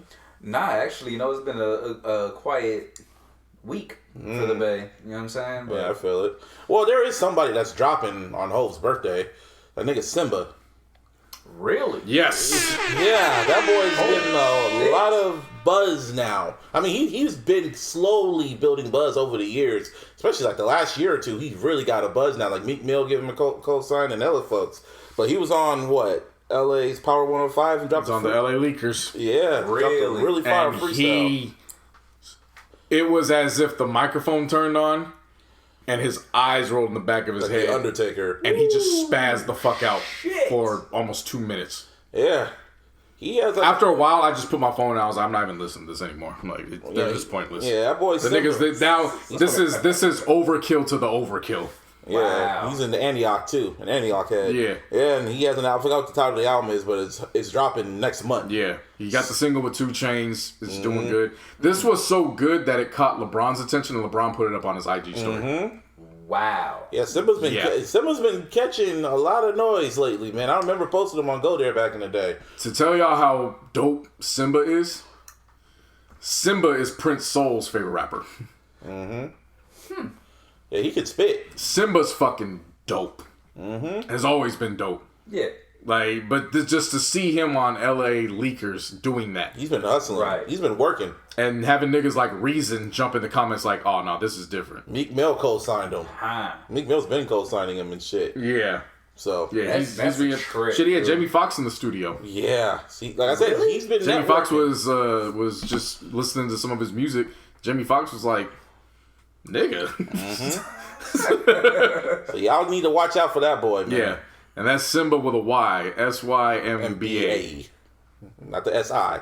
No. That's the Disney guy. No. That's the lion. I also want to give a much heartfelt and super proud congratulations to my boy Jonathan Singletary. Latest episode of Joe Budden Podcast, Rory's Sleeper, was one of his songs. That's what's up. Nice. And for those who have been following me for the go back, Jonathan Singletary, my boy, this is who I performed with in front of MC Hammer at the talent show, and we won first place. Yeah, so the song is called Come Through, which he's featured on. Song is by, I want to pronounce the name, Haley's, but it might be Haley's, I'm thinking. Song's called Come Through. Definitely one of those smooth R&B type joints. That's what's up. Yeah. That is I definitely want to give him his shout out because I was listening to it and then his part came on and I was like, this nigga voice sound mad familiar right now. And then Rory was like, that's Haley's featuring Jonathan Singletary, and I looked at TV, I was like, huh? I was like, oh shit, Singletary. What? Yeah, I was like, my dog. So yeah, definitely shouts out to them. That's cool. That's what's up. That's what's up, man. Good looks, man. Shit on fucking Joe Budden Podcast. Yeah. Damn. And before we got on the air, because we all recording on a Thursday, and it's late, so new music has dropped. and Megan's, I guess, official debut album. Yeah, we gonna see. No, they say this is it. It's her debut called Good News. Like she said, this is a for real album now. Like for real. Yeah, okay, and then watch, it's not gonna do numbers. And then like, that was a mixtape. Nah, yeah, you feel me? But the way they're pushing it, the way they're pushing it, did interview GQ, talk about the whole Tory shit and other crap, and yeah, she dropped the first. Before we got on the air, I personally just wanted to listen to the first track because it was called Shots Fired, and I was like, I know exactly who she gonna talk about, and of course, because Tory Lanez did a whole album dedicated to her. So he did a whole song dedicated to her. She did a whole song dedicated to him. And she's rapping over the Who Shot You sample. That's kind of funny. Oh, it is. Like, it's kind of funny. You know what I mean? Nice spin. Yeah, shots fired. Who shot you? Who shot you? Yeah, she spun it nice. Yeah. I like how she spun it. We haven't listened to the whole album. When we come back next week, we'll talk about it, maybe. Yeah. Well, I said maybe because... Maybe. I mean, that was a sarcastic ass maybe. No, we gotta talk about that. No, maybe because, we're on lockdown and, day before Thanksgiving and shit. I didn't even think about that. Yeah, so that's why I said maybe. I'm just saying the next episode's going to be talked about. Next episode. Yeah, Not next week. Well, regardless, we're going to talk about the shit because hella other music dropped. Fucking Meek Mill dropped the EP. Fucking Megan dropped. I feel someone else dropped. Jeezy, of course. Jeezy dropped. Recession 2. St. John dropped. There's a lot of drops A lot of drops in the past. The Baby drop. Yeah, the Baby dropped an EP. Yeah, man. I mean, it's an EP, but it's still 7 tracks, bro. Yeah, fuck it. We don't have these projects now. For real. Anyway. Another reason why I was getting upset with... Well, I wasn't getting upset. Let me rephrase that. I was just laughing at hip-hop heads. Uh-huh. Because when GQ announced that they gave Meg Thee Stallion Rapper of the Year... Oh, that shit. No. They just got so up in arms and just... Yeah, 3 number ones, 2 number one. Oh, this is trash. Who will listen? I'm like, okay, so you're upset that a mainstream publication gave a mainstream act that title based on mainstream accolades. Nigga, that's your fault. Yeah. Because who before this was looking at GQ like, oh yeah, they know exactly what's going down in hip hop. Yeah, they know. They know hip hop. Yeah. Second of all, it's GQ. It's not the source. I don't want to see Benny the Butcher looking back at me in GQ and anything. Get a beautiful black woman who is comfortable with her sexuality and is not afraid to show it off. And put her in GQ. I swear to God, I don't care if you give it the title Lyricist of the Year. I'm going to look at it. Because it's Megan the fucking Stallion. Yeah. And they gave her And it's GQ. I'm not judging that off of talent. Like, I know exactly what that is. And motherfuckers really got to get off of that. Like, it's just so fucking funny, man. I mean... Like, you just get so upset at everything that involves hip hop when it's like It's not the way you want it to be. yeah, When it's not like quote unquote true to form and yeah. shit. Like You know what I'm saying? nobody It's looked at GQ and was like, "Oh, they're the new Bible of hip hop." Yeah, seriously. You didn't even know GQ did this shit before they put Meg up on there. I'll be completely honest with you. I didn't know shit about them. Like making a rapper of the year type thing. Yeah. Like, I was like, rap, wait, what? rap star of the year, not rap superstar of the year. Whatever. I was like, Either whatever. way, bro. Like, Who cares? Who gives a shit about GQ. GQ, man? Yeah. All these publications, who gives a fuck? It's your opinion. Side note, I forgot to mention one of the R&B album. Dana Lee dropped. She dropped her album called Movie. I guess it's a sophomore album. And it's pretty fucking smooth. Like, she had a record with called My Terms with Party Next Door, Situations. She got Queen Naija on the shit, The Baby, Gunna, and Ty Dolla $ign, of course. Of course, Ty Dolla $ign's gonna be on the shit. Of course. Yeah, It's on everything. Yeah, pretty smooth album. I could tell she worked her ass off on it during this whole shit. I hope not. What do you mean you hope not? Yeah, you hope she didn't work her ass off on the No, album? I hope that she keeps that ass. Oh, Like, yeah. The fuck? I hope she worked her ass off on this album. The videos were pretty dope, too. She dropped like a little mini movie, quote unquote.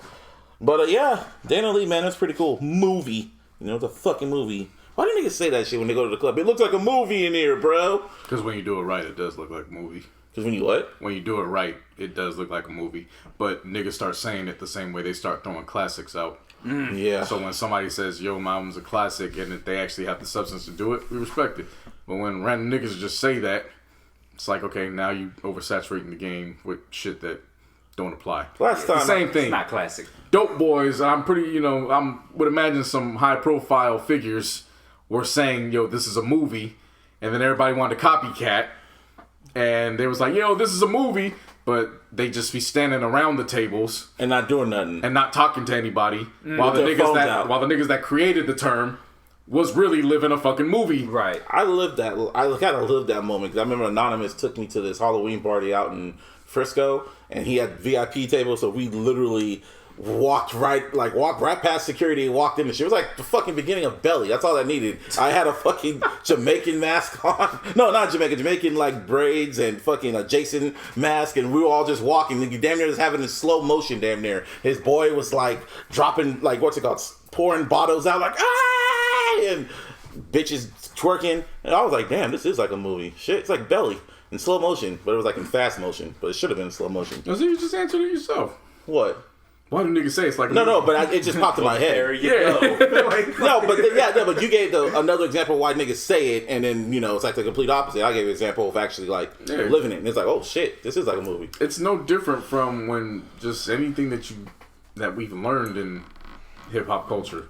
The wrong people. It just sounds bad because the wrong people are using it. Yeah, like people who aren't normally in that position. Yeah, are using it. And it's like, fam, this is Unless you're doing it out big. People like I do, I always say I live the most interesting, boring life. So I'll warm up a fucking hot dog and put it in a fucking sandwich on Wonder Bread.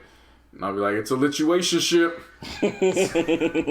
Because I'm doing it on purpose. Like, you know what I'm saying? Like I'm not taking this shit serious. Yeah, if you do it like that, this is an entanglement. I get you. This is an entanglement. But niggas be like, it's lit. I ain't pull one phone number in the club, like, bro. All they doing is standing around, man. Like, that's why niggas got mad, like, oh man, I want to go back to the clubs and shit when the pandemic happened. And then everyone's at the fucking club and everyone's literally just standing around like they do even before the pandemic. Just standing around looking tired, like, I don't know why I'm here. Bitch! Ho! What? Nigga! Camilla. Oh man, here we go. That's still one of my favorite Crime Mob songs. What? We Some Players. Oh. You guys heard the song? Nope. Man, I haven't heard Crime Mob in years, bro. It was the hook repeats We Some Players, and then I think after the 8th part, because they intro it first. I think after the 8th part, while I'm Some Players comes on, they start ad-libbing. We some players, bitch. We some players, bitch. We some players. Nigga! Get it right, cause we some players. Yeah. Well, we can go to sports now, and Niners lost. I don't know what to say. We suck. Yeah. We were catching. Trash. We were kind of. We have a bye week, and it's still shocking to me that we're like 4-6 now. That is correct. Yeah, 4-6. I'm like, shit, should be lower than that, but hey, whatever.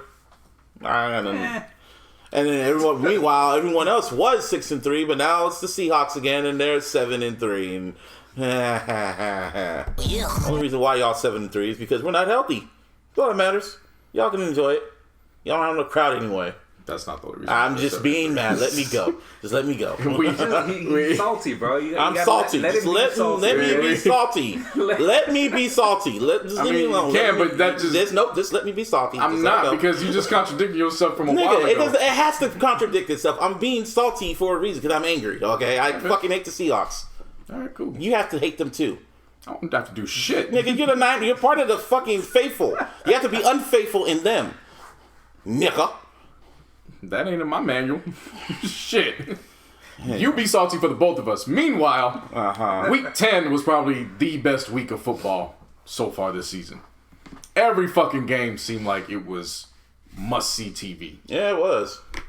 Like, even... Except us. Even that at a certain point was still must-see. And it was 17-10 for a long period of time. It was until the fourth. Like, literally. It was 17-10 until the fourth quarter. Yeah.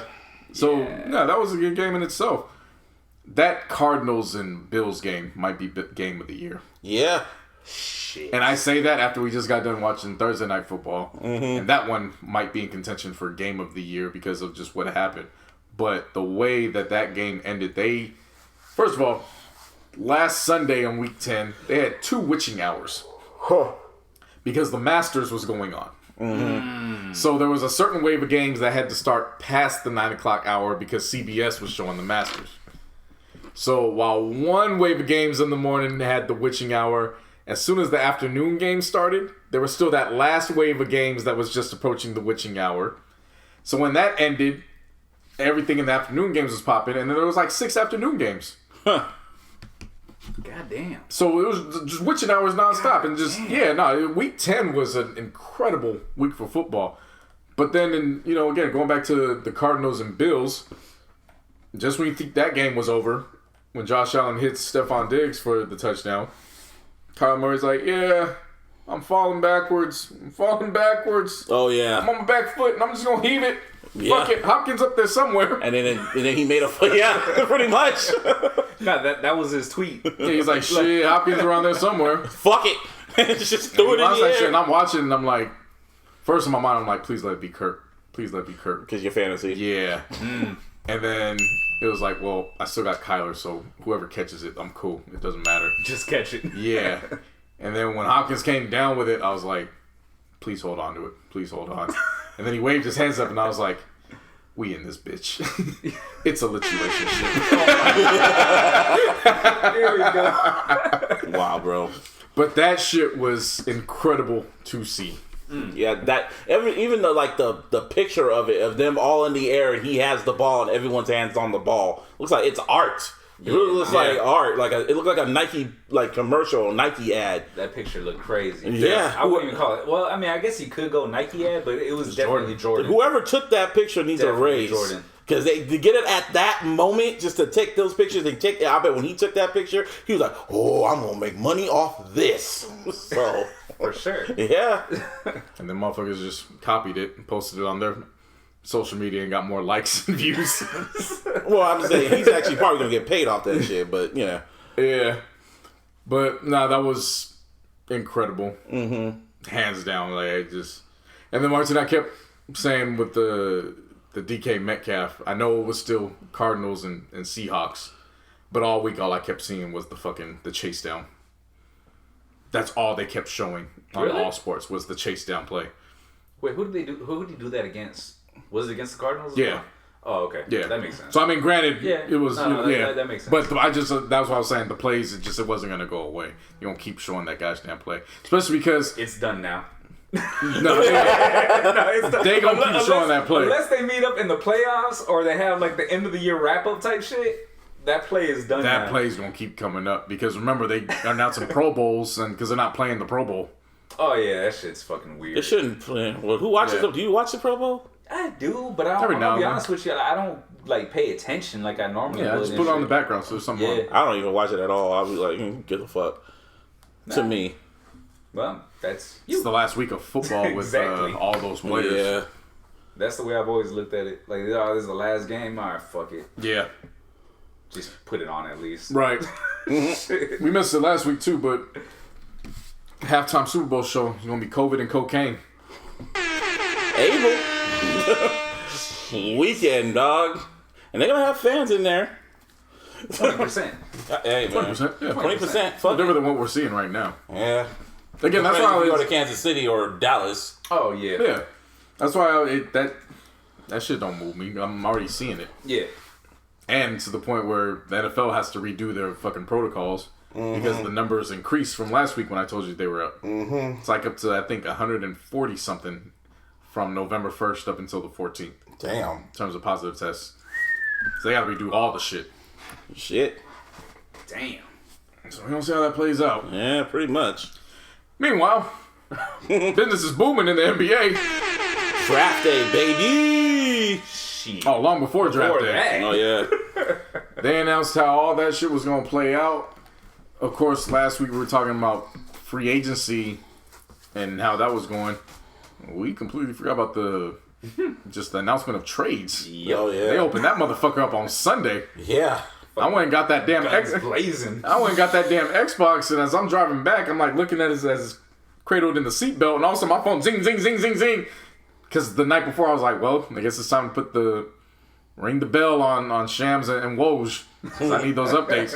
I was driving back, zing, ding, ding, ding, ding, ding, ding, like, damn, the fuck is going on? And the first transaction I see, Los Angeles Lakers have gotten rid of that 28th pick, and they got Dennis Schroeder. I said, my God. Now, why is this important for y'all? How's this a good thing? We got a scoring point guard that can come off the bench. Oh, okay. We ain't had no fucking scoring point guard like that since Nick Van Exel in the 90s. That's good. Yeah. Every other point guard we had was not a scoring first point guard. Yeah, shit. Yeah. Especially ones that came off the bench. Like, even if you go back to, like, Brian Shaw, even, that's the first one that came into my mind. Yeah. And he wasn't really necessarily, like, a scorer. He was a combo guard. He was a coach more than anything. You know what I mean? Exactly. So, I fell in love with the transaction right there. It was, like, perfect. Yeah. For sure. 28th pick, we weren't going to utilize whoever became the 28th pick. Right. Then they said Danny Green was out, and I was like, thank you, Danny Green, for your services. We appreciate that. Please hand young Schroeder your badge so you can get it with ease. Fuck out. And it was like, all right, what's next? And then Kuz opened up his mouth in his tweets and was like, I'm getting disrespected, and y'all gonna learn. And then 45 minutes later, he learned that he had deactivated his shit. And he ain't been on Twitter since. Yeah. Because niggas like me got into his mentions. And he was like, you gonna learn. And I was like, hopefully they learn in Orlando. Because I don't want to see you back. Fuck out of here. Yeah. Shit. And yeah, so that pretty much started everything. Next thing I know, it's a whole fucking list of shit. We said that last week at the time that it was a possibility that CP3 was to the Suns. That shit went quick. Very quick. CP3 to the Suns. Period. It happened. Yeah. For basically, what was it, Kelly Oubre and a whole bunch of A whole wave. like a whole bunch of nobodies, pretty much. A whole wave of that went through. And immediately when I saw the first names of the Suns' new big three now, which is Chris, Devin, and DeAndre, I was like, they marketing department better have some Belle Biv DeVoe inspired things. Yeah, I saw that. That shit is easy to do. Chris, Dev, DeAndre. CDD. I was gonna say, what if you just like flip it the other way around though? Yeah, but see, I picked, DeAndre DeVoe. That's the reason. Okay. Bell, Chris, the one you want to try to keep us close. You can flip it. It can go either way. I was thinking you can do Chris. kinda, You can do Chris. You can do DeAndre, Dev, and Chris. You can go either way. Yeah. I would just do it. Just do it. Either way. Yeah. The shit writes itself. Makes sense. I don't need to do it for you. Just take. I don't give a fuck about credit. Just take the gosh damn idea. Yeah. It's easy. Seriously. Milwaukee. They trying to keep Giannis at all costs, By any means stuff. necessary. even if that means opening up the butt chute Whoa. all the way. Whoa. Nigga, I saw this butt trade. shoots. I saw this I've never goddamn heard trade. that.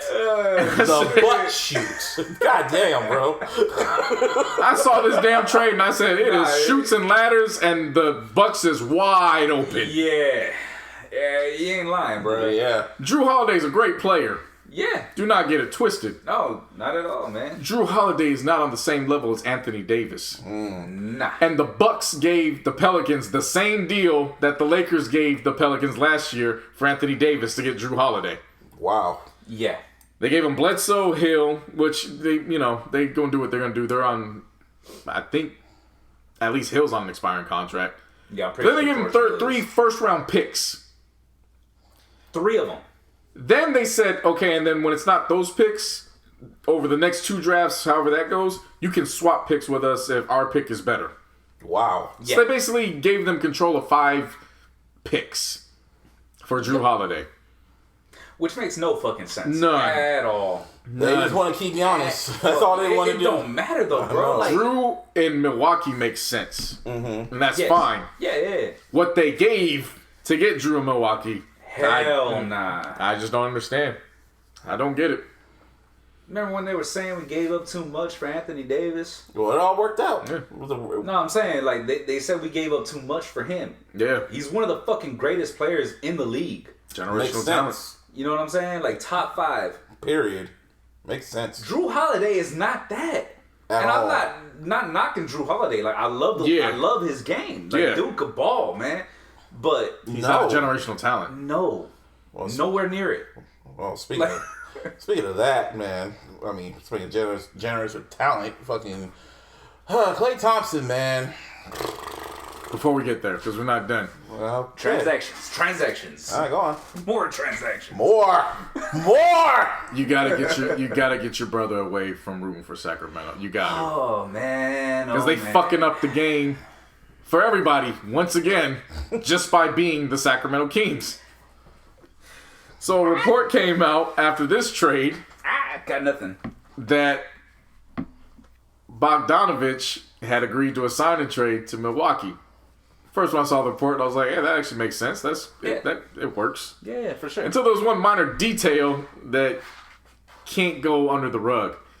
You can't bring up signing trades in a period where you can't sign. Oops. So Bogdanovich spent all day trying to backtrack. Like, I didn't say I was gonna go there. I'm gonna weigh out all my options. And the NBA came out today and was like, "Yeah, that's all nice and shit. We need your phones. We gotta investigate this shit now." Wow. Okay, I didn't know it was getting that deep, bro. Yeah. That shit's crazy. Oh, that's your point. What's Sacramento doing, man? Hey, man, if I knew. Hey, what are you doing? Come on. Yeah, man. That shit's crazy. That shit don't even make fucking sense. Yeah. Well, there's another trade that's coming. Not trade, but someone's demanding a trade. Beard guy. James Harden. Oh, that guy. Yeah, that guy. Oh, that guy. Apparently, they were going to offer him $50 million. Was it $50 million a year for Yes, his last 2 years? $103 million over 2 years. He would have been the highest paid, one of the highest paid athletes in the NBA. He'd have been the first player to hit the $50 million mark. And because Dame doesn't hit his for like another year or two, I think. But apparently, according to reports, he said, "No, send me to Brooklyn." That's pretty much what he wants to reunite with Kevin Durant. He wants to play with Kyrie Irving. And who else? That's it, right? Nah, he said Brooklyn is his top pick, but he's also open to Philadelphia. That's interesting. I feel like I heard another team too, but I can't remember who it was. That was the other team. It was Philly. It was just them two? Yeah. Okay. Those were the big ones. Now, Brooklyn actually... Brooklyn actually does make sense to a certain extent. I will give them that. To a certain extent. To a certain extent. Yeah. On one hand, who the fuck wouldn't be a threat offensively when you're dribbling up the court? And next to you is Kevin Durant, and on the other side it's Kyrie Irving. So there's that. I do understand that. Number 2, Martine, who is the lead assistant coach for the Nets now? Steve Nash. No. Steve Nash is the head coach. Head coach. Who's the lead assistant? Who's the lead assistant coach? I'm drawing a blank. It's Mike D'Antoni. Oh, son of a bitch. Yeah, that's right. That makes all the fucking sense in the world, now that I think about it. Who not only ran the 7-second or less offense for Steve Nash. Yep. But helped create the system for James Harden in Houston before he was let go. Wow. Before he chose the lead. So that's the lead assistant coach in Brooklyn. So from those optics, it does make sense in that right.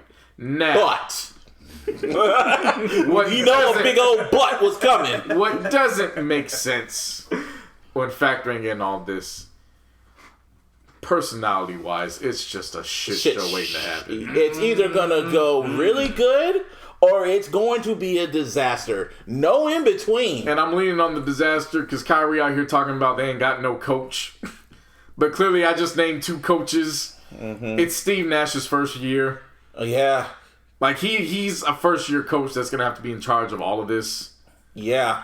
Former All-Star. Former MVP. I would like to believe that Kevin Durant is as close to 100% of his self before the injury. But we don't know how that's going to play out. Yeah, that one. So that one's still a question mark in itself. And then James Harden, if he shows up. No. James Harden and Kyrie Irving both need the ball in their hands. Like we said, It's either gonna be very good or very bad, and you know egos are gonna be hurt, and the subliminals will be thrown, and then niggas, I'm just saying. I mean, you add James Harden, you take away Brooklyn's biggest asset, aside from their stars. Take away their depth. Yeah. Because they're going to have to get away from LeVert.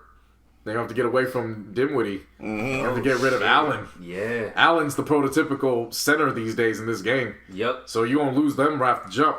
Oh, and by the way, Drew Holiday just got 3 first-round picks. What you think you're going to have to give up to get James Harden? Shit. Pretty much in a nutshell. I didn't even think about that part. Yeah. Yeah. The market is all fucked off. Yeah. So pretty much, James Harden, according to reports, he wants to go to Brooklyn, allegedly. Yeah, so we're to be continued. Part of me just wants it to happen. I just want fuckery to happen. Now, Philly would work. I want to see it too. Like, I really want to see it. Yeah.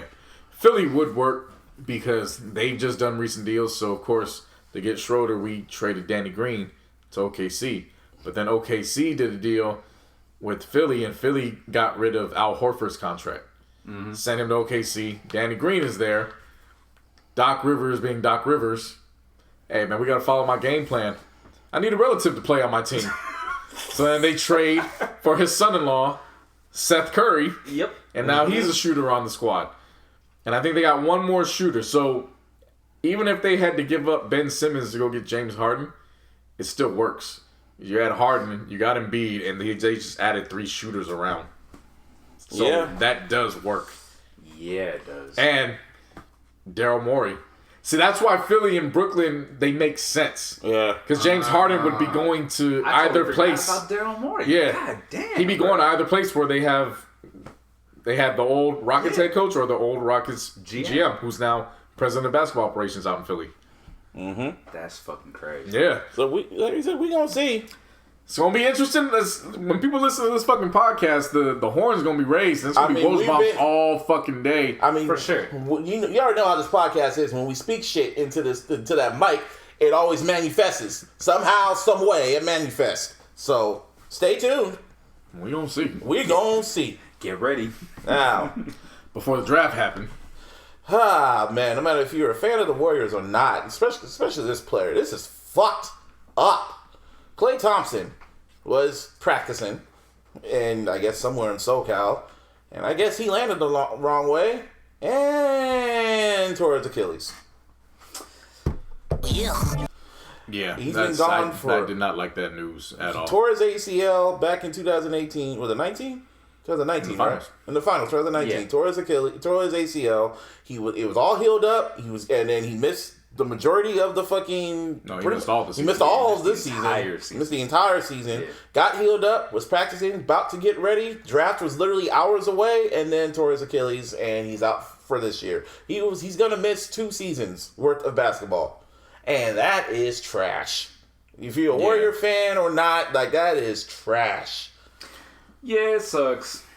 See, first and foremost, I look at it from the standpoint that sarcasm. No, I'm just being serious. Okay, just making it sure. sucks. yeah. Sure. First and foremost, I mean, as a basketball I like fan, Klay. yeah, Klay's one of those guys where he feels like he's your cousin. Yeah. He seems like a homie. That's what I'm saying. Like he feels like he seriously. feels like he's family, and like they ran a report saying that there's really only 2 players in the league where it's absolute Love. praise for.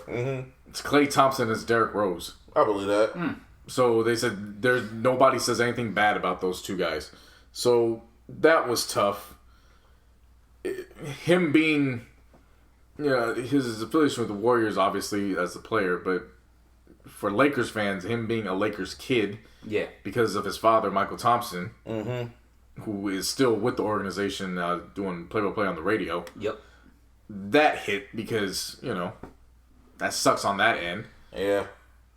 And just overall, you just never want to fucking see that. It's bad enough you got to go through one injury. Seriously. Yeah. Now you're getting back, and I ain't never seen no shit like this before. Did that happen to Cousins? No. I've never seen no shit where the player gets hurt, and an hour later, the team has to go draft. Oh, Yeah, I ain't never seen that. No. Especially a star player. Let alone having a top 3 pick. Yeah. God damn. Which, by the way, I actually like who they drafted. I'm not gonna Oh, lie. I love them drafting James Wiseman. I forgot his name, but that Is he a center? Yeah. Yes. Yeah, they say 7'1" center. Yeah, Ooh. with a 7'6" wingspan. That can shoot. Yeah, Edgar told me flat out, like, oh, they finally got a big man now. And I was like, really? It's a possibility. We'll see. Because, people like that get hurt a lot, too. Yeah, so, true. we'll see. You know what I mean? I will say this. He has the potential to be the next generational big man talent after Anthony Davis. Yeah. He has the potential. Now, whether he lives up to it, that's going to be a difference. We're going to have to see. Yeah. But gotta he play has that potential. He's a 7'1" player that can shoot outside. And he can play in the paint. I was going to say, and his footwork is fucking nice. Play in the paint. Like, He's a quality rebounder. And he's going to get his hands on the ball defensively. So, it's, good kid. Of course, that was the one I was talking about a while ago when Penny Hardaway was coaching the high school team. Oh, yep. James Wiseman was there. Yep, That's how that bullshit started, because when Penny took the job at Memphis, James Wiseman went over to Memphis, and then NCAA was like, oh, this is tampering. I was like, oh, fuck's a tampering? He was coaching. What the fuck are you talking about? But yeah, no, James Wiseman was a good pick. Who's the number 1 overall? Some Edwards. Anthony Edwards? Anthony Edwards, Yeah. yes. Listen, Anthony Edwards, he's got it in him. He's going to be a good talent. I just hope some of the stories that we read about Anthony Edwards are in fact true. None more than when he went to Benihana's. I hope that story is true. What was this story? For those who don't know, the story is that Anthony Edwards, he just doesn't really pay attention to detail. So one of the owners at a Benihana's close by to Georgia, he finally had to tell him, you can't come into my establishment anymore. Because he used to go to Benihana's with food in Tupperware because he didn't understand that the premise of Benihana's was for them to cook in front of you, not bring your own food and then put it on the stovetop in front of everybody. That's the most ratchet shit I've ever heard. And they said the final straw was when he brought a Tupperware full of gumbo and he sat at a table that was hosting a birthday party and he spilt the fucking gumbo on their food. Oh, man. And where was he from? He played at Georgia. And I just hope that as he was the first overall pick for the Minnesota Timberwolves, that the first thing he does when he gets to Minnesota is he finds the closest Benihana's to the arena, and he goes there with Tupperware full of gumbo, and he tells them to put the football game on because he was quoted as saying that his first love was football, and if given the chance, he would leave the NBA to go play in the NFL if given the opportunity, which I don't think is anything wrong with that. Yeah. Was he big enough for like a running back? He was an outstanding football player. But what position? Think Derrick Henry, but 6'6". Okay, but what position? Think Derrick Henry, Oh, so running back. but 6'6". Wow. Yeah. So you just run your ass over. Yeah. So to set the tone in Minnesota, go to Benihana's, take your gumbo, and tell them, I want to watch the football game. Alright. You just gotta, because then once you do it, nobody can take it away from you. Nobody can make those jokes anymore. Like, you know what I'm saying? Like, you now own that narrative. That's who you are. Do that. And run with it. And I'll applaud you from afar. Right. I mean, I really hope, like, people were talking bad about the kid as a result of those stories, and I was like, That's those just aren't funny stories as hell. to be, though you don't hold it against him. He didn't know. He didn't understand. That is amazing. I hope How it is come no true. one told him, like, yo, this is not how we do this, bro? Because when you the star on campus, nobody can tell you no. But still. Yeah. Yeah, true. But still, I'm like, Especially in SEC. there is no, but still. Nah, Yeah, no, bro. no. you let them do what the fuck they want to do. Yeah. We find out the hard way what's going on with LSU right now. They going on find with all them LSU? damn sexual harassment cases. God. They got pushed under the rug. That sounds about right. Yeah. If you're winning, yeah. Yuck, yuck. Yuck. Yuck, yuck, yuck. Yeah, so they did that. And then lo and behold, Triple B's was back in effect. Oh my god. Never lost. People gonna have to put some respect. They gonna have to apologize to LeVar Ball. He's spoken into Definitely. existence, man. Now you can He say manifested it. Yeah, you can say what you want about Jello not getting in. Hey, that's fine. But to become the first parent to have 2 top 3 picks in the draft. He said they were going to the Lakers first. He was right. He was right on one. The other one could go there later. So in a way, he'll still be right. Never lost. To get them in the league, is nothing else needs to be said. Yeah, no, that's amazing. And people need to praise him and his wife the same way they praised the Mannings for Peyton and Eli. Mm-hmm. People need to show that same energy and put that, because I read a lot of shit when Lonzo was coming in the draft about LeVar, so much so that people were saying that LaMelo wasn't going to be shit, wasn't going to do shit, wasn't even going to be close to coming into the NBA. I remember that. And the scouting reports were saying, nah, LaMelo's actually going. If he stays on course, he's going to be better than Lonzo. Shit. And then with his growth spurt that he had too. Boy went from 5'8" to Come on, 6'7". Yeah. And then what? 2-3 years? Shit. Yeah, Was- I but think he it got was drafted. less than that, bro. Well, Yeah. we got drafted. He got drafted to the Hornets. Fuck he. Well, y'all looking at me? Oh no, Huh? that's the great part about that. Oh, yes, it is. Oh no, okay. I thought you said I got it wrong. No, No, I was gonna No, lead into that. yeah. I was really about to Said lead right. into that. Yeah. 'Cause Yeah. I'm just saying, because you know who's gonna just waiting. Just one day he gets a call like the father, like, oh, like Jordan wants to see you in his office. Oh, okay. And then he's walking to his office. And he's like, no, Mr. Jordan's on the basketball court, and it's just Jordan just standing That's his there. office. That's his office. He just stands there with a basketball. You saw the Bleacher Report story a week or two ago, right? Nah. Said 57-year-old Michael Jordan was on the court getting a workout. Oh, He knew what he was getting ready. shit. No, all he is just sitting. No, he's just sitting there. And as soon as LeVar shows up, it's just Jordan sitting on the stool, just waiting, like Thanos.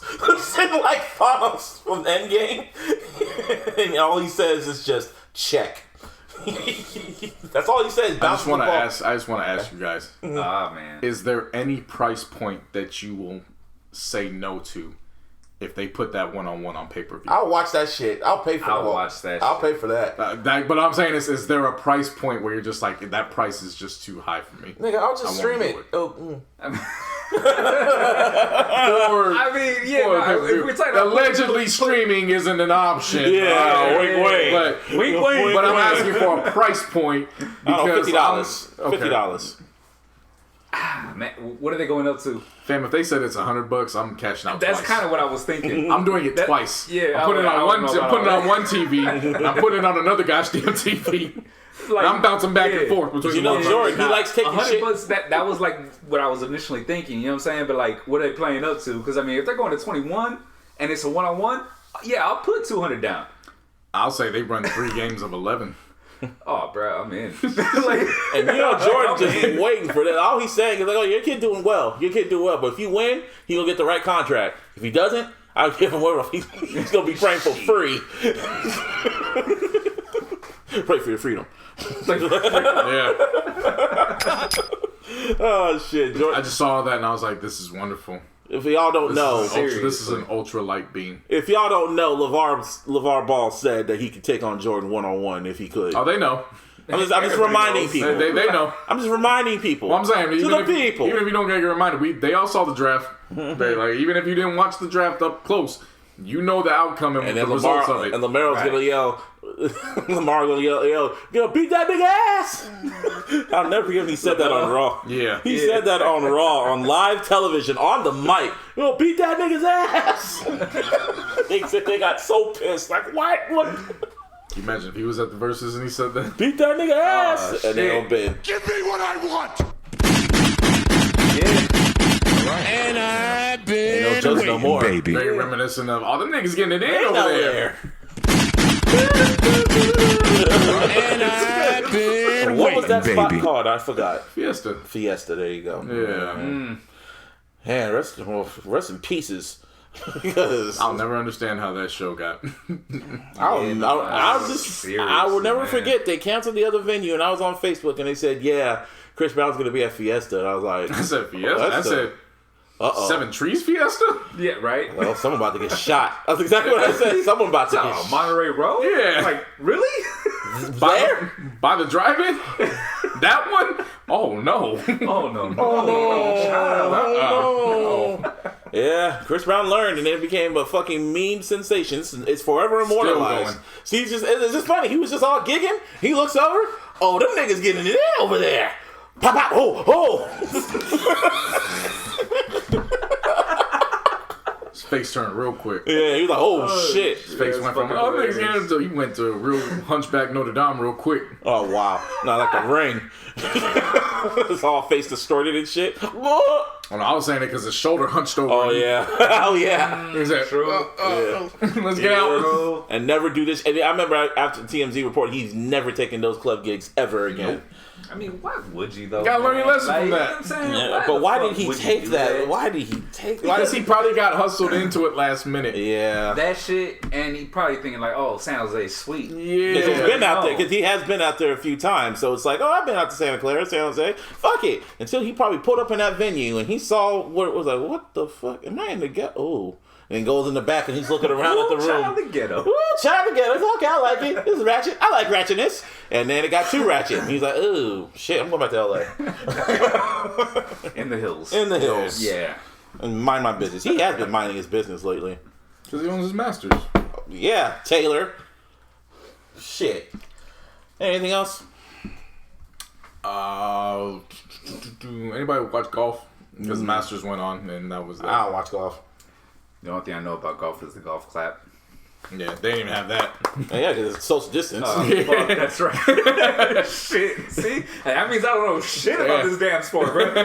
They have new episodes of Prices Right now. Of course, they don't have a crowd now, but when they come on down, the people just come from the back now, and all social distance and shit like that. Oh, wow. I was like, oh, I was like, so this is the format now. I was like, okay. Even if they get audience back, I could see them keeping that format. So there's that. Oh yeah, fucking. We already said Wonder Woman's about to be on HBO Max, right? Did I mention that? Yes, you did. No, I was going to say something about Black Widow. Because there's a rumor it might go to Disney Plus, but they're waiting on it. Nah, I got that. At this point. Send it all to Disney Plus. Yeah, at this point, Seriously.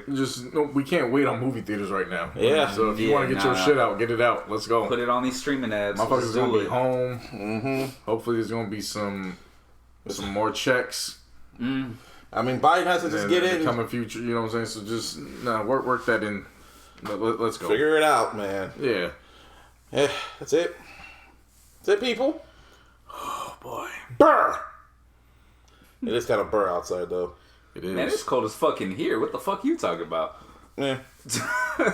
This is episode 207 of the iLLogical Sense podcast. You can follow us on Twitter. Shout out to Mr. Fab. You can follow me at Mr. BuzzB for lowercase 08. You can follow us on Twitter at iLLogicalSP. You can follow us on the Instagram at The Illogical Sense. And of course, on the Facebook. Give me a hell yeah! Do that. And of course on all social media, JC No. And now that Fleets is available, you can catch me on social media, but you're more likely to catch me on Twitter. Catch you on Twitter.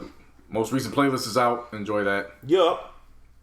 And yeah, it's basketball time. It's about to be Christmas time. So it's about to be Thanksgiving. It's going to be Christmas time in the house. It's basketball, man. As far as I know, like it's basketball, bruh. I'm just waiting for this shit. Yeah, I don't do that Christopher Columbus holiday and much more. I don't know if it was. I don't know if that was Christopher Columbus, bro. But That was his cousin. I mean, it was, it's from that general area. Yeah. So fuck Yeah. it. I'd be doing protests low key with it. I'd be making sure to cook chicken and ribs. That's what's up. Yeah. But otherwise, yeah, you can catch me on there. I'm talking hoops at this point. NFL season, we don't really see how that plays out these last few weeks. There we are. COVID numbers keep going up. COVID numbers going up everywhere, bruh. For real. Like isn't the whole Raiders like defensive fucking the whole starting defense. defense? We forgot to mention that shit. Yeah, they gotta wait till Saturday to see if they figure if all their tests come out negative, so that way they can get back on. They're eligible to get back on the field, but that's gonna be rough because you're not around the team. Oh, and by the way, you gotta play the Chiefs. all of a sudden, the Chiefs are pissed off about what happened earlier in the season. They got set up. Oh yeah, like fucking someone anonymous called like Patrick Mahomes and all. Yeah, them niggas in Vegas. Yeah, that person got COVID. Yeah, test them all. Bye. Click. Yeah. Sound like fucking sound like Rico from Belly. Your niggas over there got mad positive tests over there, my nigga. They got mad positive tests, bro. Bye. Click. and then he sees a report, like a smile comes on his face. Yeah.